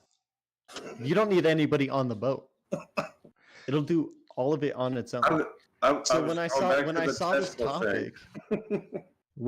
this topic, it was super easy for me to believe that not only could a boat drive itself from one place to another, but it could also fire upon anything else that it sees. Right, for sure, dude. Yeah, for sure. Well, we have airplanes that can do that. I mean, yeah, Yeah, could you imagine, but like the a boat? ocean, Yeah, a the boat ocean is swarm. such a huge part of warfare, especially international warfare. It is. It's massive. And I think that a boat swarm would actually be like way easier to control Yeah. than like an air swarm, you know? Here's what the average citizen of anywhere doesn't realize on a day-to-day basis anyways, is that boats can transport things that nothing else can. Planes Yes, can't carry absolutely. super heavy cargo, Absolutely. but boats can Yep. carry an entire armory across the ocean. But if Yep. we have drone boats with no people on it that can Yep. block that off, Yep. what are they going to do? Right. If one country can own the ocean without losing any men, I You mean, that's own a the one world. war. Yeah, That's you a own- one war. You Yeah. literally can't do anything about it. You own the world at that point. It's crazy. It really like is. game over. You are not wrong, you That's genius. sir. checkmate. That's checkmate right Yeah, there. it's checkmate, bro. All right, so here's But you another- couldn't fix ISIS, Mike. What's wrong with Way to that? go, tech guy. Oh yeah, that. So Tori is an AI. Speaking about other AI news, because we got AI to do everything. We got AI driving boats. We got AI driving cars. We got AI keeping creepy eye contact with your camera. This AI, and I don't know why this hasn't happened before, because the amount of money that's pumped into, or had the ability to pump money into this is immense, considering the industry that this is in. Your fast food order will soon be taken by an AI called Tori that's specifically designed.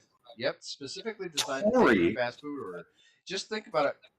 One of the problems. So I used to work in fast food. One of the problems that they have. Yep. I think almost everybody has. It's a very entry level job into the job market. One of the things that they have problem with when you're going through the drive-through is upsells, because you're human, and all humans know I don't want to upsell you because it's rude. You don't want it. If you did want it, you'd order it. You know what I mean? That's what I think when I go through the drive-through. It's like, if I wanted it, I would have told you. You don't have to ask me if I want it. I don't, because I didn't say I did. Do you want a biggie size that?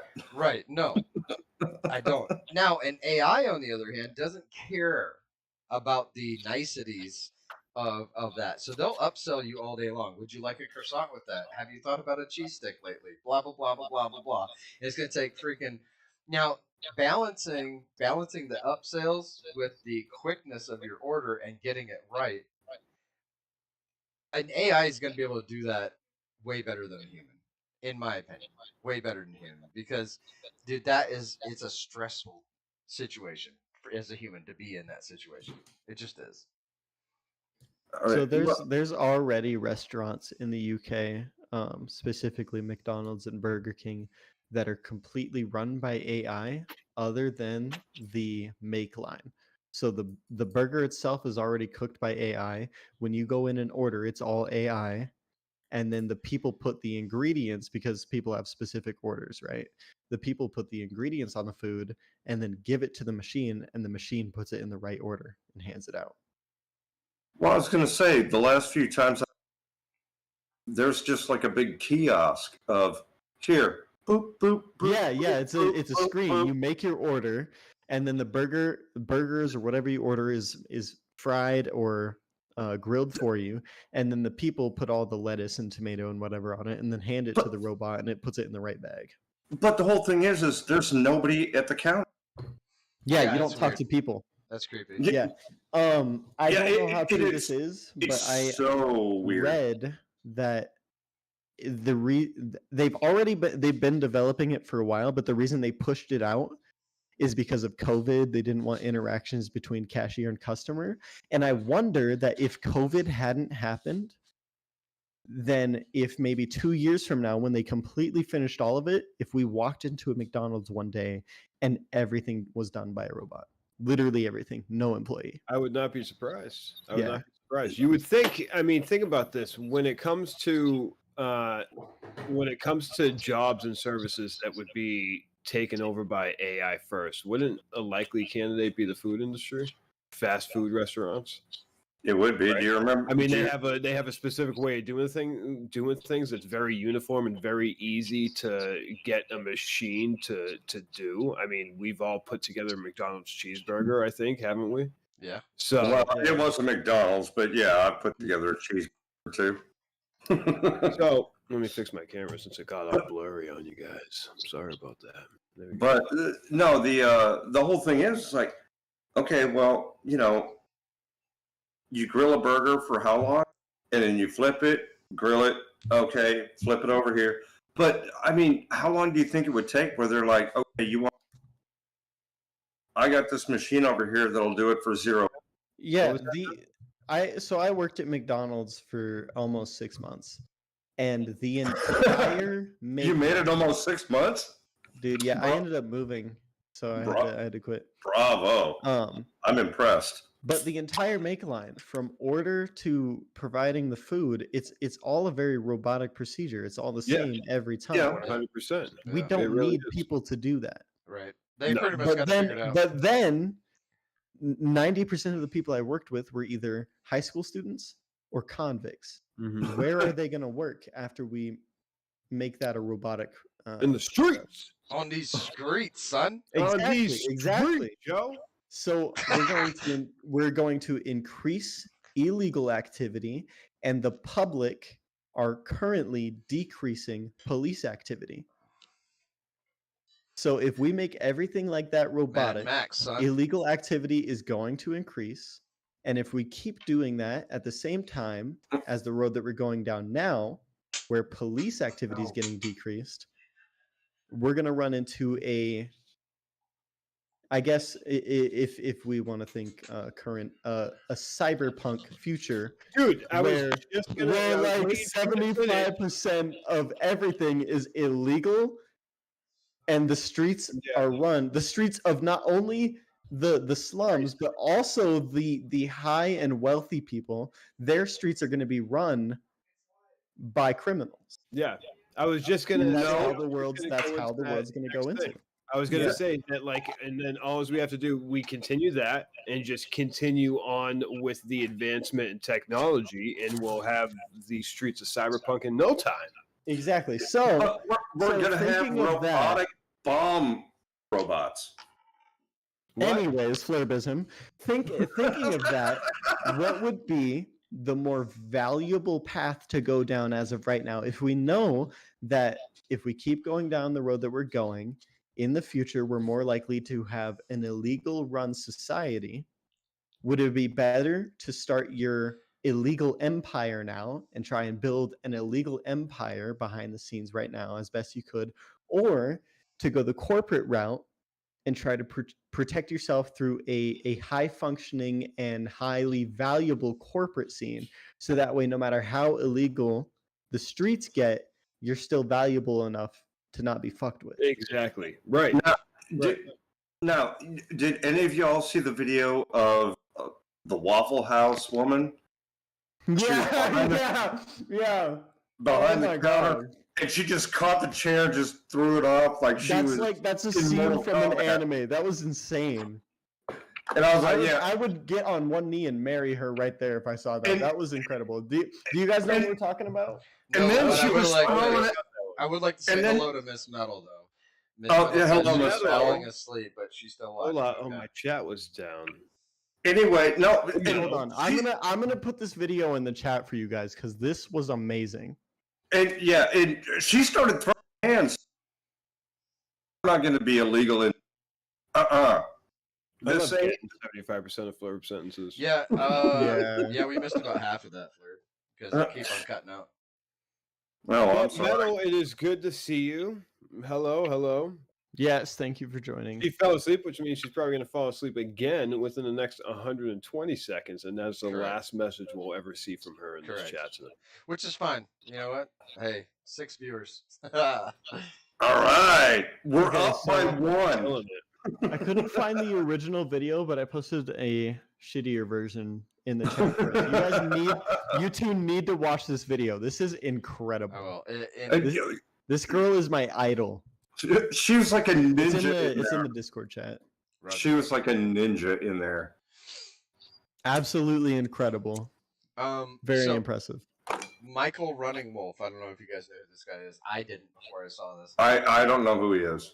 He is using AI to reclaim lost Native American languages. That's interesting. Actually, that's really cool. I dig it. Do you know how? I have zero idea how he's doing it. He's doing it with the magic of AI. It's the same way a human would, except faster. You know, you read one text, predict what it says, read a next text, add the two together. Decipher, but probably in a much faster. Way faster. Yeah, way faster. That's pretty cool. But that's pretty neat. Well, what I'm guessing is that if you can do that with Native American languages, you can probably do that with other languages as well. Yeah, any language, absolutely. You know, there's. Well, I hate to sound insensitive, but can this AI send smoke signals?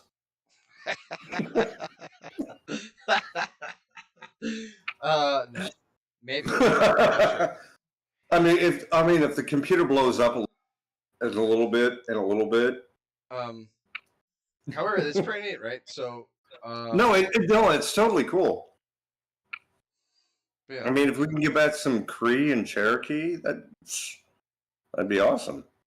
That's pretty cool. That way, maybe they can introduce some Native American languages in schools or whatnot, and somebody could take that as like a second language. I don't know where you use a lost language as a second language, just kind of like Latin, right? I'd like to take up some Blackfoot. Oh, see, there you go. There you go. I mean, people can say they're fluent in that. Correct. Well, to say is Blackfoot up around your? I don't know, dude. Well, because I know we got the Crow, and we're Crow and Cherokee. Oh, okay. Because see, I grew up around Sioux, and so. Well, I mean, not the Sioux people, but in that territory. I thought it was neat that instead of making an AI for completely selfish reasons, this dude's actually going out of his way to make an AI that kind of does a service for a large group of people. You know what I mean? Like it's not like he's not writing a term paper so that he can get a degree. He's actually using it to help a community of people that otherwise wouldn't be able to do what he's doing. You know, that's pretty cool. I like that. Yeah. That's like one of those good, heartwarming AI stories. You know? So, I mean, it's a double-edged sword, you know. I mean, it's in good and bad. There's AI could potentially ruin lives, and then AI could also do a lot of great things that move us forward. Do you think they cancel each other out at a point? In the end, yeah, I think it's. But I think it can be enhanced, like it'd be episode of CSI. Enhance. Are you quoting a YouTube channel? Enhance. No, actually, I'm not. Enhance. All right, so let's go on to Steam sales. What do we got? Oh, I'm excited about this. So Steam sales, and a lot of some of these games I don't play. Some of them I've seen some gameplay of, but I know that they're popular and they are on sale. So Warhammer Vermintide is on sale, 80% off. It was $29.99. Now it's only $5.99, so $6. $6? $6 for a whole game for Warhammer Vermintide, and also other titles in the Warhammer series are also on sale. Oh, cool. The Division is 70% off. One of Boone's favorites. $29.99. It is now $9. Not one of my favorites, but you know me. Here's my thing with, and this is my opinion. I know that. Been trying to get you into that game for fucking ever. I know. And I know a lot of people like The Division. It's a nice Ubisoft title, and Ubisoft does what Ubisoft does. I just think that it should have been a free-to-play game. Well, that wasn't really a thing when it came out, though. You know, people weren't really doing that around that time. Destiny. That's fair enough. I mean, it was at Destiny least wasn't free to play when Division came out. Division came out going on 7-8 years ago, I think. But they changed over to a free to play model. I mean, that's an option. The Division did? No, Destiny 2 did. Oh, Destiny did. Yeah. Well, was that after Destiny's horrible release, or was that a plan all along? I don't know how it worked out. I thought it was because they just it worked out pretty well for them because they've got a huge player base still. Yeah. So I mean, they did do work out They're a bad. very dedicated one for sure. I'm just saying. I think, and I know that Ubisoft doesn't want to have anything to do with free-to-play games because that's not what they want to be known for. That's not what they do, dude. They want that fucking money, bro. They want that money. I know, but I mean, you got microtransactions, dude. And tell me that there's not already microtransactions in the Division. I don't know, man. Probably at this point. I don't remember any. I mean, I haven't played since I've been on PlayStation, so that's how long that's been. Not that I remember. When I was there, no, there wasn't. I don't think. Maybe there was. I don't know. Don't quote me. We're gonna say no. There's not, and that's a fact. That's a fact. I don't care if you find information that says otherwise. It's a fact. All right. Okay, so $9. Don't believe your lying eyes. $9. You can pick it up for $9. All right. No, that's cool. Yeah.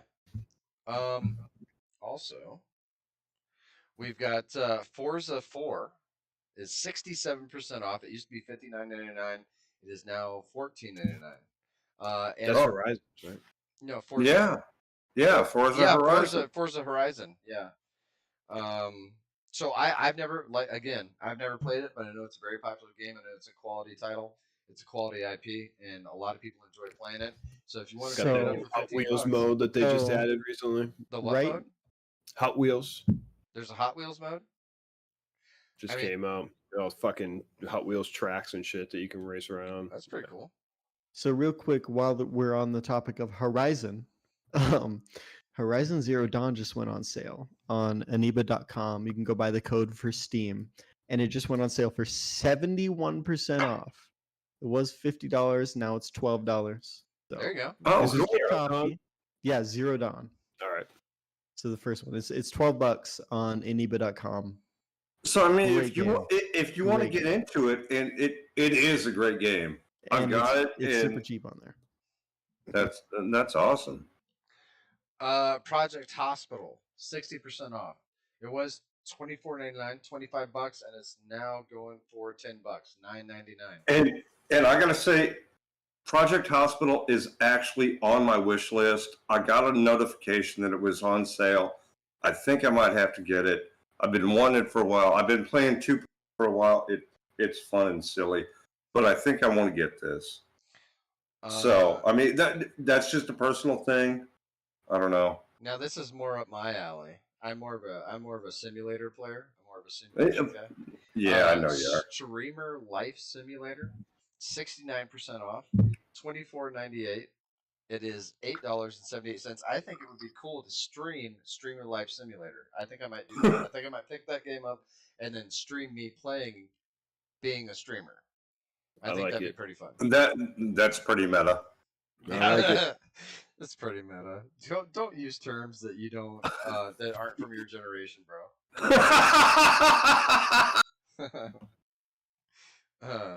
All right. So Command and Conquer.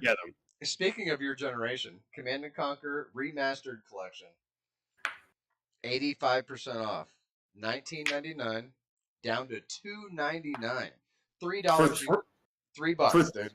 For $3, I can get Command and Conquer Red Alert. Yep. Boom. Bam. I'm gonna have to go shopping. And that's the Command and Conquer Remastered Collection, which means the entire collection of Command and Conquer titles. And you know what? It might actually run on my laptop. There you go. Perfect. So if you got a laptop, you might want to check it out. Dead Island Definitive Edition, 80% off, $19.99, now down to $4, $3.99. The Definitive Edition of Dead Island. Also, I looked into this, and the entire collection of Dead Island games is on sale for a pretty good grip. Sweet deal. Wait, Sweet deal. Dead Island, was that the zombie one? Yes. No, it's the one about it's the cooking one. No, was that the zombie one where you have to build your own weapons from stuff you find and then go kill all the zombies? Well, yeah. Okay. Yeah, I remember playing that on PS3. It was fun. It was a good game.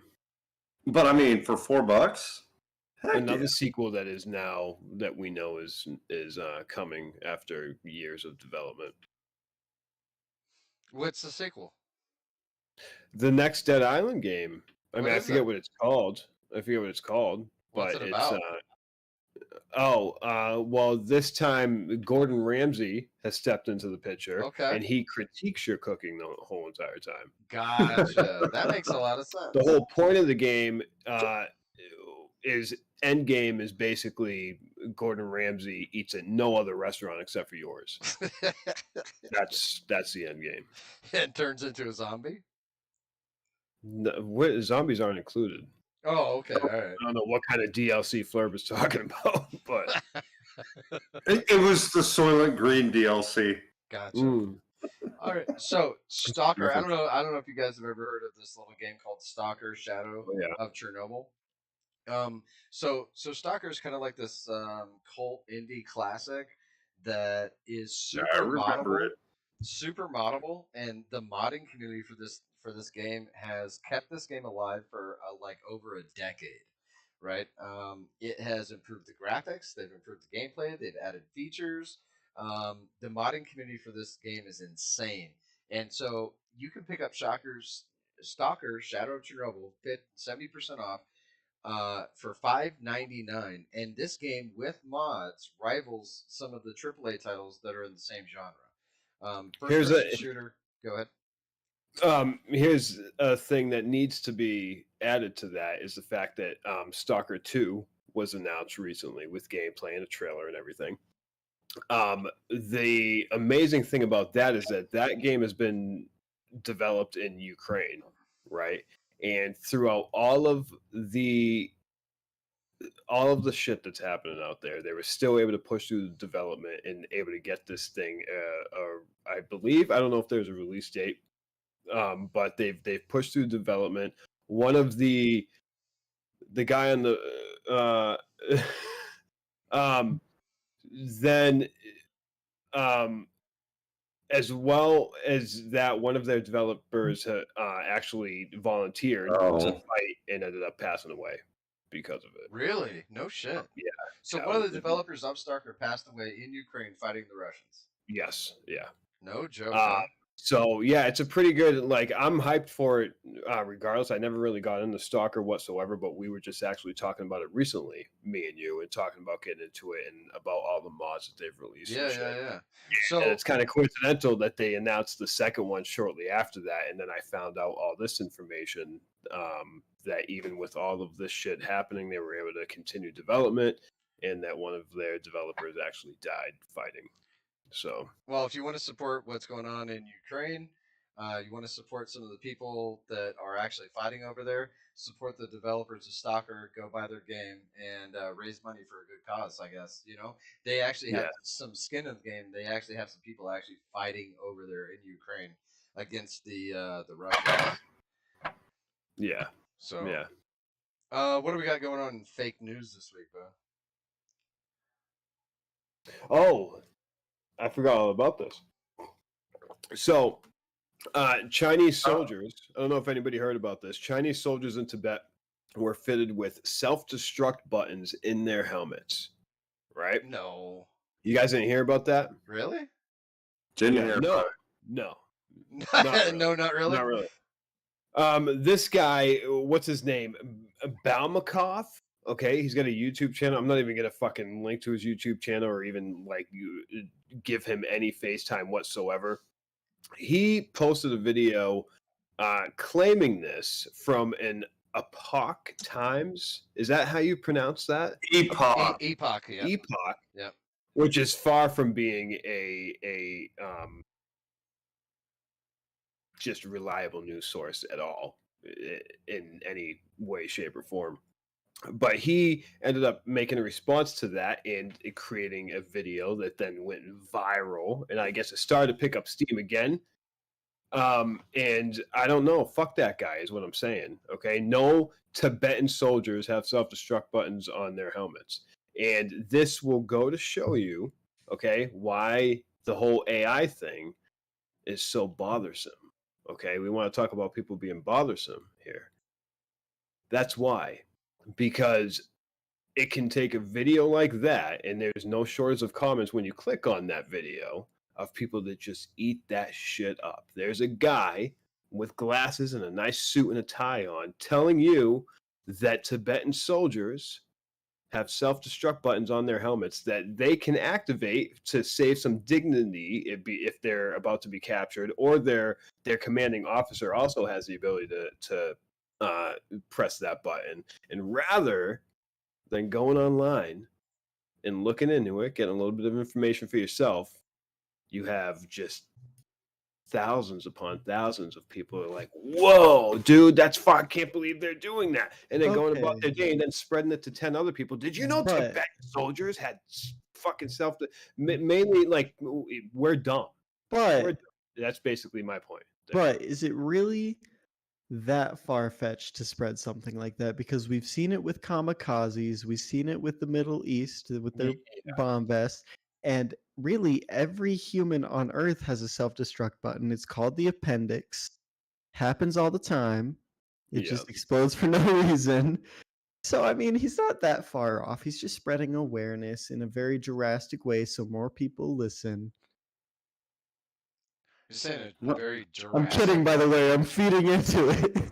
Well, okay, Mania, I didn't know how to respond to that. Mania, you're a little young. I'll give you that. But, back in my day, it was the Tibetan monks that self-immolated, not the Chinese soldiers. So this is kind of flipping the script. Nobody brought up Chinese, though. Yeah, Chinese soldiers in Tibet. Just Tibetan soldiers, though. No. Nobody said that they were Chinese. Whoa! You're getting a little too deep into the race here. So every episode, man, you get a little too racist there, man. Come on. I'm over it. I'm just fucking around. Yeah, it's fake news. It's not real.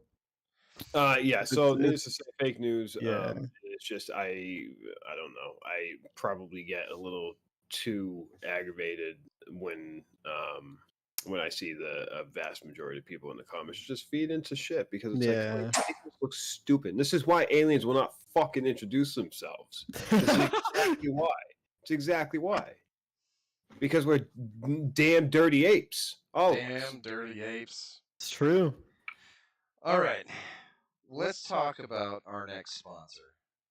Who's that? Our next sponsor? The people that are paying for this podcast to happen, the people that are keeping the lights on, the people that are sending us those juicy checks. Is that what you're talking about? Sponsors. Is that me? That should probably be nicer. Yes. Shit. Hold on, I already lost myself. Oh no! Just give me 1 minute here. There's so many. Well, pictures. Whoever the sponsor is. Hey, Baby and Beauty. Baby and Beauty. Welcome to Baby and Beauty, the only place where you can get pampered while bringing your little one into the world. Our team of expert manicurists. Is that a fucking word? Manicurists. It's a word. Manicurists and pedicurists are here to provide top quality beauty service to expectant mothers. Really, expectant is a word too? All right. Expectant mothers during labor and delivery. From a relaxing manicure and a soothing pedicure, we have something for every mom-to-be. At Baby and Beauty, we understand that giving birth can be stressful and overwhelming experience. That's why we offer a comfortable and welcoming environment where you can relax and be pampered while you bring your bundle of joy into the world. Oh, babies are not a bundle of joy. So why wait? Indulge in some much-needed self-care with Baby and Beauty. Contact us today to book your appointment and get ready to welcome your little one in style. All right. And by the way, put in the code. Use our code. No, because they don't want us to use their code anymore because you fucked their ad up. Hey, I mean, there's 2 words in there that aren't real words. I'm convinced they're not real words. Who knows? I mean, they went through all that time to write that ad and give it to us. Let's be honest, though. How much English do these guys actually speak? Gosh. That's an all-American company. Oh, it's an all-American company. See, they didn't put that in the ad. They should have put that in the ad. I didn't know. I thought it might be in Asia. Do your research. All right. And I'm terribly sorry for laughing. Funny. It's funny, okay? Come on. Anyways, I think we have somebody else. I think there's somebody else that wants to say something. What? I need some Busey in my life. Yeah. Let's soften this. You need some Busey in your life? Hold on. Yeah. Wait a second. Everybody needs some Busey in their life. Let me put Gary Busey up here so everybody knows Gary Busey. That guy. Do you have something ready to go? That guy. So do you want to stream? All hail the Busey. So that's Gary Busey, and we're going to hear a little bit about Gary Busey and what he has to tell us this week. Okay? All right. So, let's go. Let's listen to Gary Busey Clip of the Week. The Oscars. This happens to be my just stream it for us. Industry. So I'm here to celebrate those that are nominated tonight. And as far as I'm concerned with the nomination, everybody goes home a winner once you're nominated.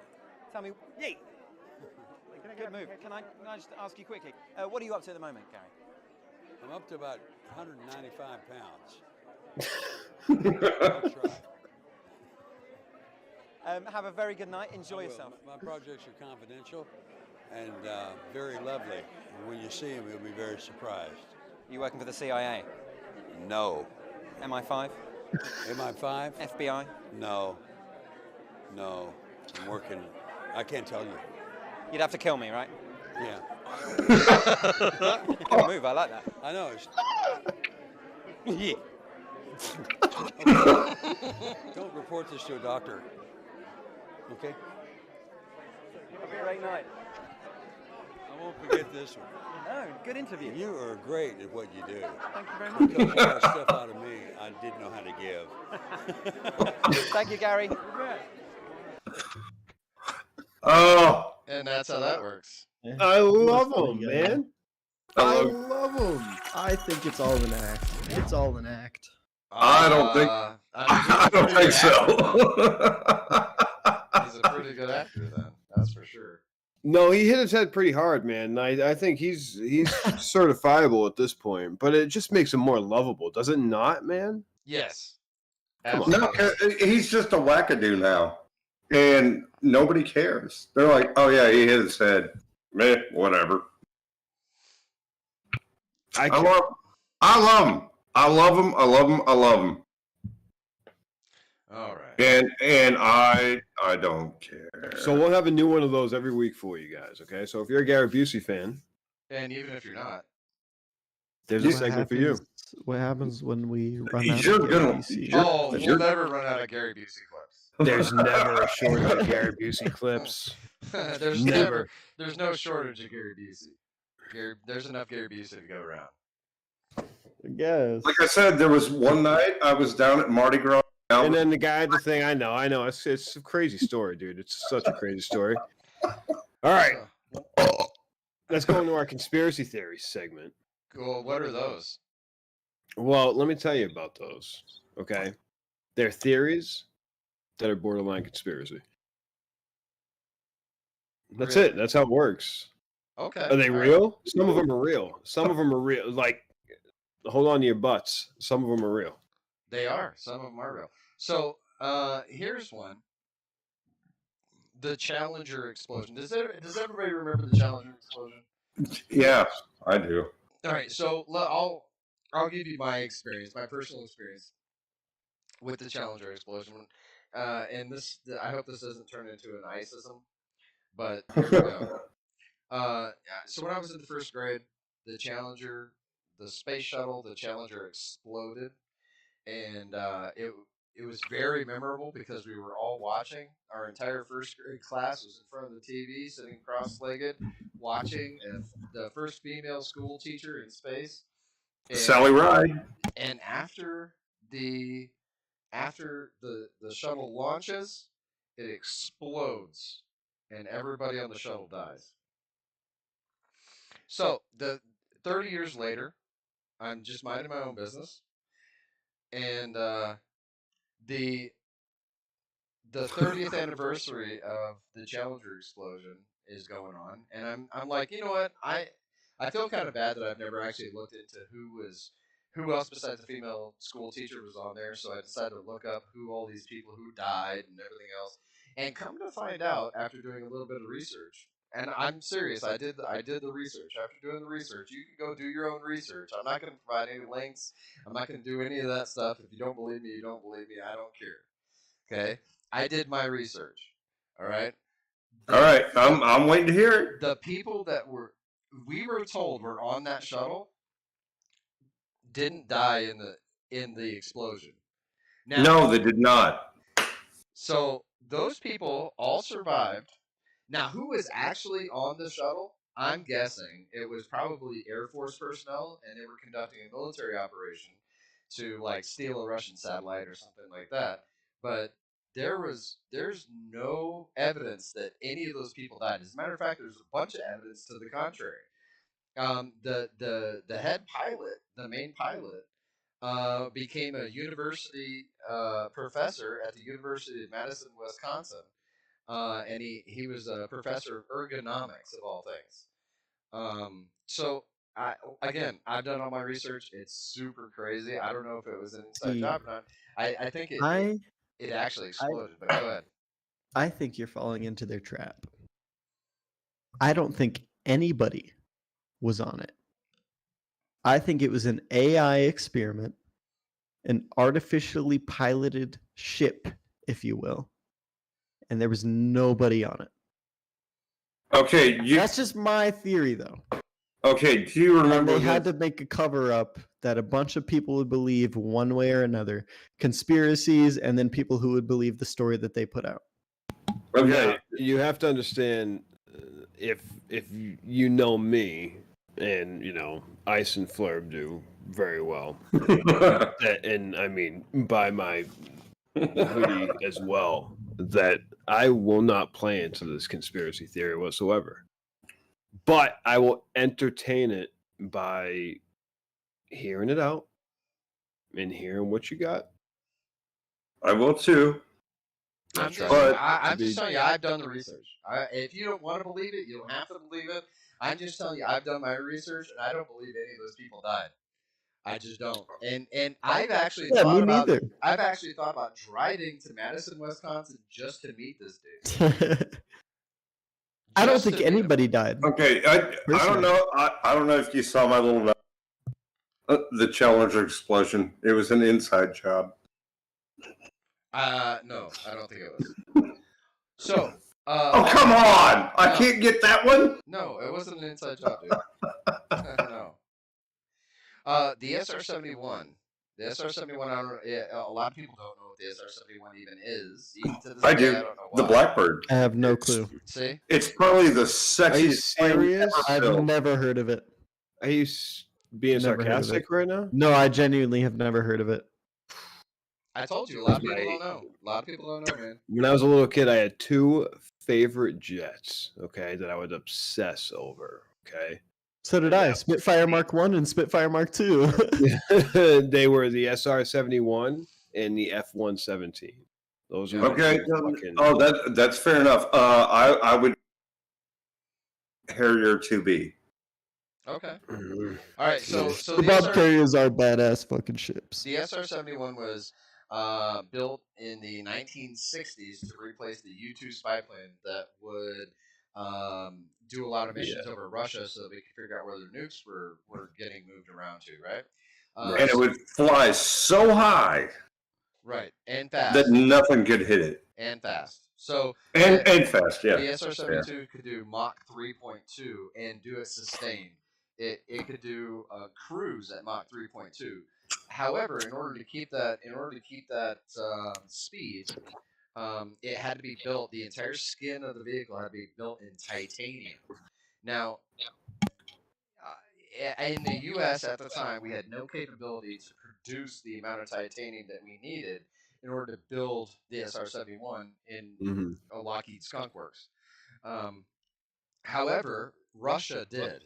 So what the U.S. government did was they built a bunch of shell companies to buy up Russian titanium to make the plane to spy on Russia. Yeah. So the Russian materials, right? Russian material wrapped around it. Yeah. So here's my theory about this, and this is my theory. I've never heard anybody else talk about this. Just me. Is that hey, it's 11/11? Make a wish. The SR-71 time is the only one that matters. 10/11. Shut up, y'all. The SR-71 had 2 fuel tanks, and they actually had some really special engines, right? The A12/SR-71 had some really special engines that it controlled the Mach cone coming into the air intake into the engine. So the cone on the front of those engines was adjustable. So it moved forward, it moved backwards, so that it could adjust the Mach cone coming. That's right. The airflow coming into the engine. Well, here's the thing about a jet engine: it's just a rocket, is all it is. Not exactly. No, it is exactly a rocket, and I'll tell you why. Because your fuel source, your part of your fuel source for the rocket is just air, and as long as you're flying in air, you have all the fuel you need. You have all the oxidizer you need because you're burning the oxygen in the air, right? Okay, if you don't have air, you got to bring your own oxygen, which is why we use rocket engines with oxidizer. So what you do with this SR-71 is you push the front nozzle all the way forward, closing off the engine, and you bring your own oxidizer and your own jet fuel in the SR-71, and you pump oxidizer into the jet engine, and it becomes a rocket. That's not entirely correct, sir. But anyway, continue with your story. I'm listening. So here you got. I can disagree with you, but I'll listen. You can. So here you got one fuel tank filled with jet fuel. And they used a lot of experimental jet fuel in this airplane. It wasn't just normal jet fuel that they were using in this thing. They used no, it was not. And it leaked all over the ground. Yes, because they couldn't seal it. Anyway, so what they would do is they would pump jet fuel in, and when they got to a certain altitude where there was no more air left to burn, they would close the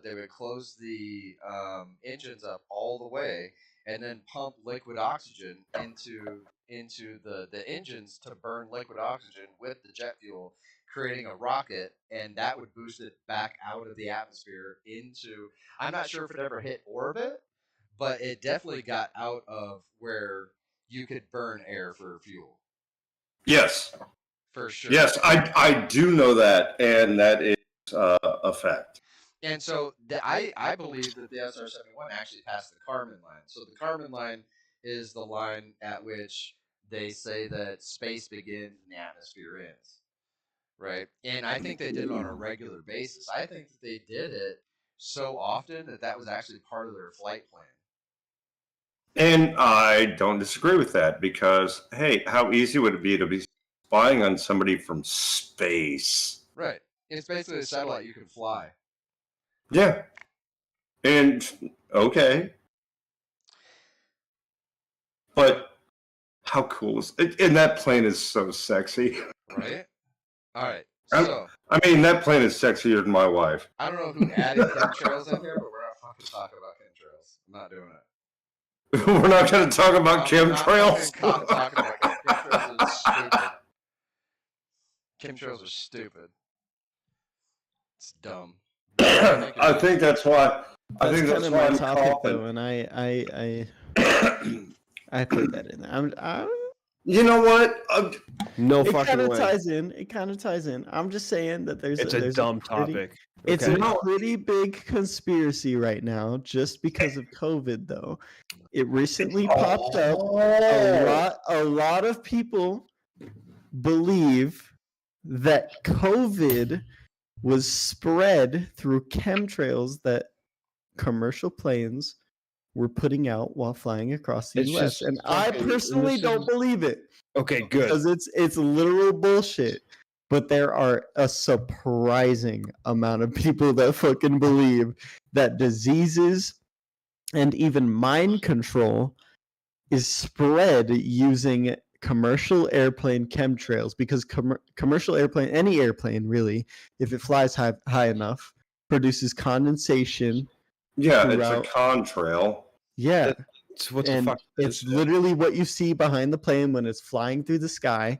But there are a shit ton of people out there that believe that these trails are dropping chemicals throughout the entire Earth, mostly the USA, that are mind controlling its citizens and producing diseases throughout the population. All right. So here's the truth about chemtrails. Okay. There are planes that are designed to do this, but they're they're called crop dusters. Oh my god! I actually agree with him. I mean, Ice was about to say something. So I'm sorry, I didn't mean to step on you. So here there are planes that are actually designed to do this, and they're called seeding craft. Okay, right. They're actually designed to produce clouds. So what you do is you seed the atmosphere where there is no clouds with iron or aluminum oxide, things like that. And these particulates are so small that the water gathers on the particulates and creates clouds, and thereby seeding clouds. Dubai does it all the time. They have enough money where they have a whole fleet of these aircraft that do cloud seeding. Yeah. Now that's a thing, right?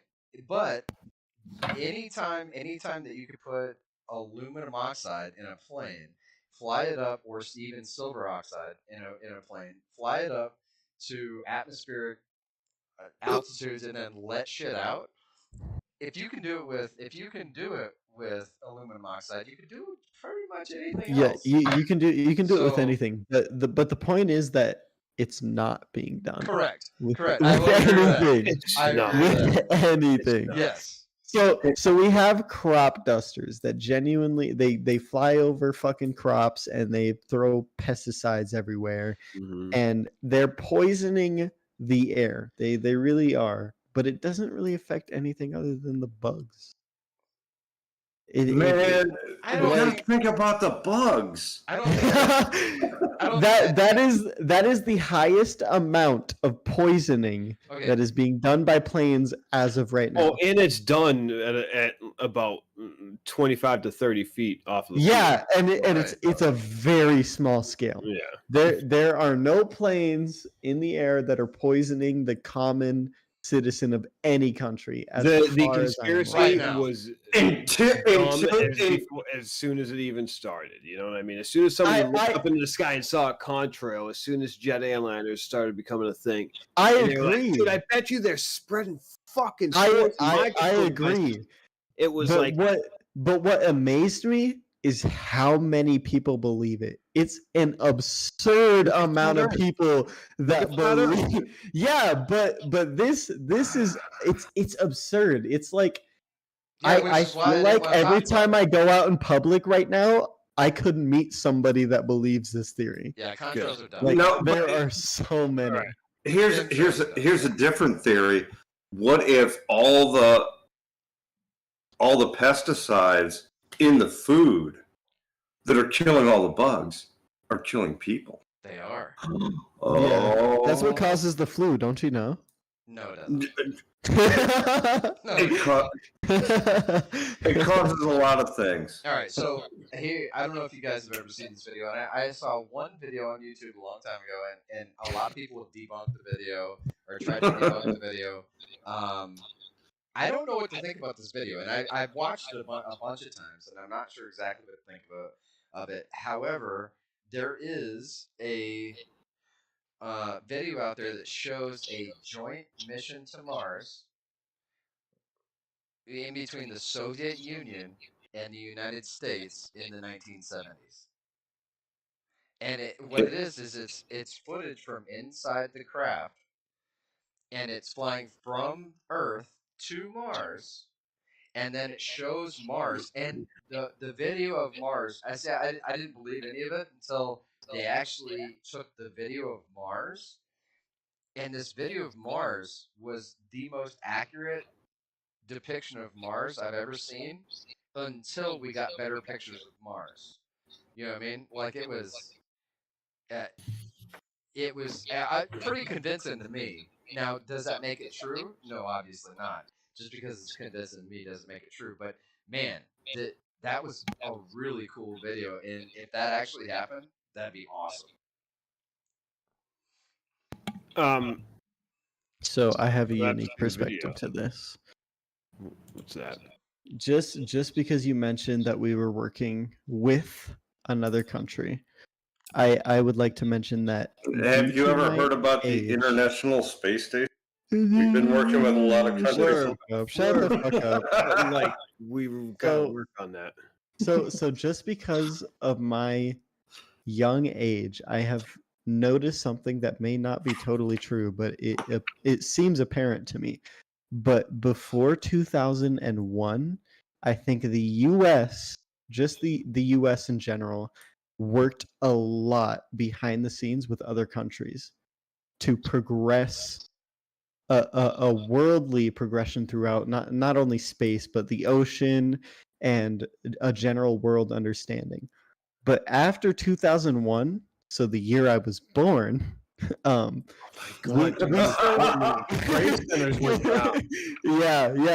started like closing out other countries.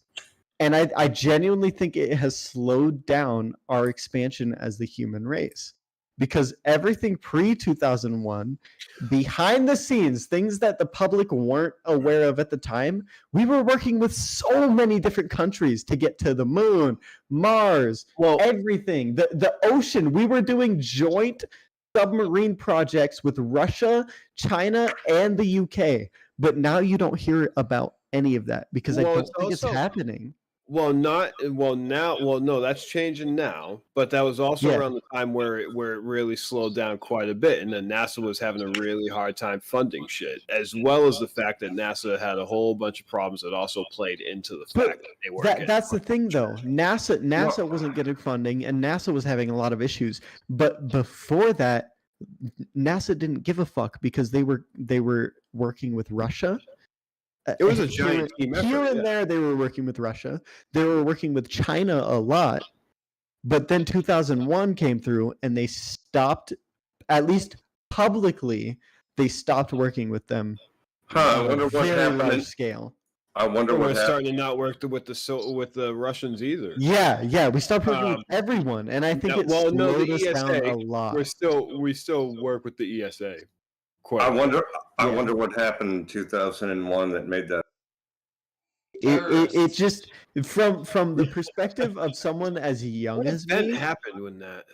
From the perspective of someone as young as me, it's very disappointing that a very, in the grand scheme of things, I'm not trying to degrade any event, but in the grand scheme of things, a very small event could halt the productiveness of a very important community such as the space and aquatic community.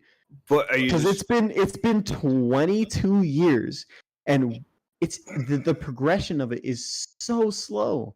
We're still hardly seeing anything in the public news about cooperation between countries in trying to discover new anomalies in space and the aquatic region. Well, it's because we're the only ones really fucking making strides in it. No, China is. No, we know China is. China's doing fucking incredible things. But they're keeping it secret because America shut them out. Anyway, Manny, that's just my perspective, though. Yeah, I don't disagree with you at all. This needs to be a multinational effort to do things. Yeah, we can't do it alone. That also wasn't to say that like other people aren't making strides. No, I get it. Notable strides have been. Okay, next in Elon Musk news. Okay, yeah. So that actually brings up another kind of conspiracy theory that I forgot about, and now we're not going to cover it because I forgot what that. No, go ahead. Go ahead. No, I really did. I really forgot. I was like, you don't oh remember man, still? you know I'm going to talk about something, and then I forgot. I just think that, and this is just the young generation getting to my head. I think that it's been 22 years. We need to put our differences aside and work together as a world and not just countries, because we could get so fucking far. I absolutely agree with that. Is that the best way to advance in space exploration and technology is and aquatic. We have gone nowhere in the past 20 years when it comes to aquatic exploration. The science community should not be separated by borders. Dude, I totally agree. It sets us up for a huge disadvantage. I totally agree. The human race in total, you know what I mean? Yeah, it's very disappointing from somebody who grew up in a community which was locked in one place. We weren't able to progress hardly at all just because of the country's differences. Yeah, you know, I agree. It's sad. It's sad to watch. I totally agree. Because the scientific community doesn't have answers. The scientific community is knowledge. Oh, good Lord! I choked him up. I inhaled my beer. I'm so sorry. Listen, you just said something stupid. That's what it was. No, I just... You can't breathe beer. I just found that out. That's science. Guys, you ever try to snort a line of Bud Light, dude? Yes. Real quick, let's make this as quick as possible. Do you guys believe in the Megalodon? Yes. Yeah, but we haven't proved it yet because our countries won't work together. I think they got bones. I mean, we got some bones. Okay, yeah, that it previously existed. Do you believe that it exists now? That exists now? No. I think it does. I think it does. I think there's at least 3 of them out there right now. That's like I would say it's not impossible. I would say it's on the same terms of like Bigfoot, where I guess it's not impossible that Bigfoot could be. No, Bigfoot doesn't exist because we haven't seen. Here's the thing. Here's what I use, and I could be wrong here, and I'm probably wrong, but here's what I use to prove it. Bigfoot doesn't exist because we haven't seen a decrease in any other population that hasn't been affected by humanity. But in the ocean, squid, specifically giant squid, and whales have seen a decrease in population beyond what humanity has affected. Therefore, I believe that there is a giant predator in the ocean that has also been attributing to the fact that there's a decrease in these massive aquatic species, such as the Megalodon. It's probably big. It's not orcas though. Because it's not in the northern part of the Pacific. It's in the general area, specifically middle of the Earth and southern part, where orcas aren't as big as an effect on the population of other Middle Earth, like where fucking King Kong lives. No, I'm talking like in between. Somewhere in between India and Mexico is where we're seeing a decrease in like belugas and stuff like that. That supposedly human population isn't attributing to, which is why I think that it could be something similar to a megalodon, at least a very large predator that's eating these large species. That is why nobody's seeing Sasquatch anymore. They became swimmers. Yes. All right. I do remember. Okay. Let me let's move on. Sasquatch doesn't swim. Let me say something real here. I do remember seeing that video of the great white shark that was found in the ocean. That looks like it had a massive chunk. Yeah. That was almost a record-holding size great white shark. It was huge. And he was half fucking eaten. Like, there is no way an orca fucking whale ate half of a great white shark.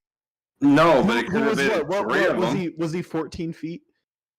I forget. I know he was. I know it was fucking huge. It was like it was massive to the point where, like, watching the video, it was like, wow, what the fuck? Let me look real quick. It was pretty insane. Yeah, go ahead and look that up, Jamie. I should be sleeping right now.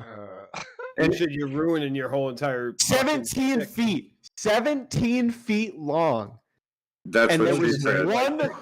one bite taken out of him that doesn't even look like the full size of a jaw set. So we're talking probably a 35 plus foot creature. Now is it a great white shark? Is it possible that there are larger creatures like a megalodon in the ocean? Yes. Absolutely. Yeah, I mean, agree it's almost guaranteed due to the fact that we have 0% exploration beyond the local reefs. Yeah. Now, do I have to ask you about the Loch Ness? Okay, that's different though. The Loch Ness Monster originated It originated in a lake. In Scotland, right? Yeah, not even salt water. So we don't need to talk about that. That's some so we don't have to. Okay, so no, fuck freshwater, Flurb. Yeah, dude, freshwater. Genuinely, at the point to where the Earth is right now, freshwater can't inhabit large creatures. All right. Well, okay, we'll go with that. I've actually been to Lake and seen it, and it is the coolest place ever. And so, if anybody ever wants to go to Lake Inverness, I highly recommend it. No. Go to the castle. Nobody go there. Everybody go there. No. All right. Everybody go. If you guys have any questions for us, any questions, comments, concerns, if you want to send us your videos, and we'll put them in the podcast. If you have any crazy questions, or you got, I think Lacey had a concern about me. You got a cool talent, right? Contact K Ramanujan. Link is in the chat. kramanujan@gmail.com. We're so desperate that Ice will have you on the show. Seriously, that's our producer. So go ahead and contact her, and she'll review it and send it to me if she thinks it's show worthy, and then we'll put it on, and you'll be internet famous. At any rate, I think that's it for the stream. Everybody, starting with Mania, tell Mania, bravo. Tell them what you got going on in your life. So this stream, I stayed awake for the entire thing. I'm very proud of myself. Thank you. I got plenty of sleep, even though I was interrupted mid nap.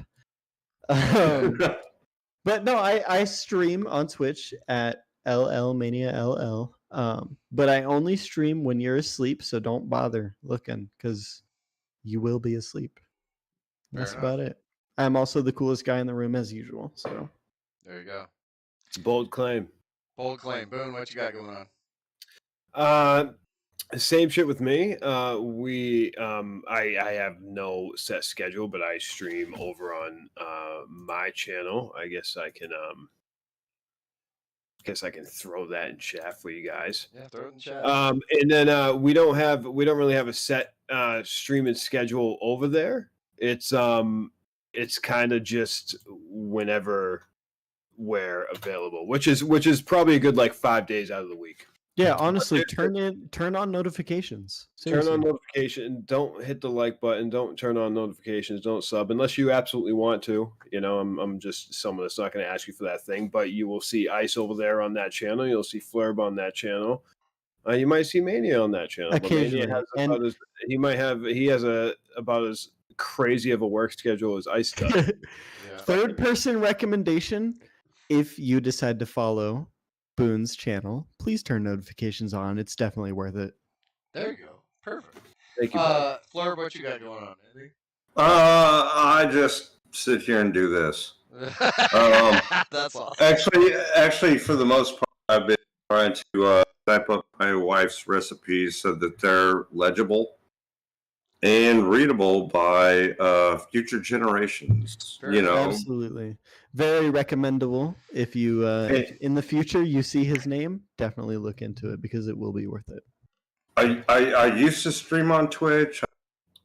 YouTube, but now I just hang out with these guys, and he's Coco co-hosting it. Very respectable. Yes. Why did it have to sound like Coco? Like Coco. what? Like I'm on a couple Co's in there because there's a couple Co's because it's like Ice is like my co-host and yours co-host. Like I'm his co-host, you're his co-host. That's gonna be the name of my first drug. We're gonna call you Coco from now on. Definitely not fried chicken. My first drug is gonna be called Coco. Perfect. All right. Well, we're gonna. It's been yet another fun stream, and had fun with all y'all. Yeah, it was great. Perfect. Well, we're gonna go.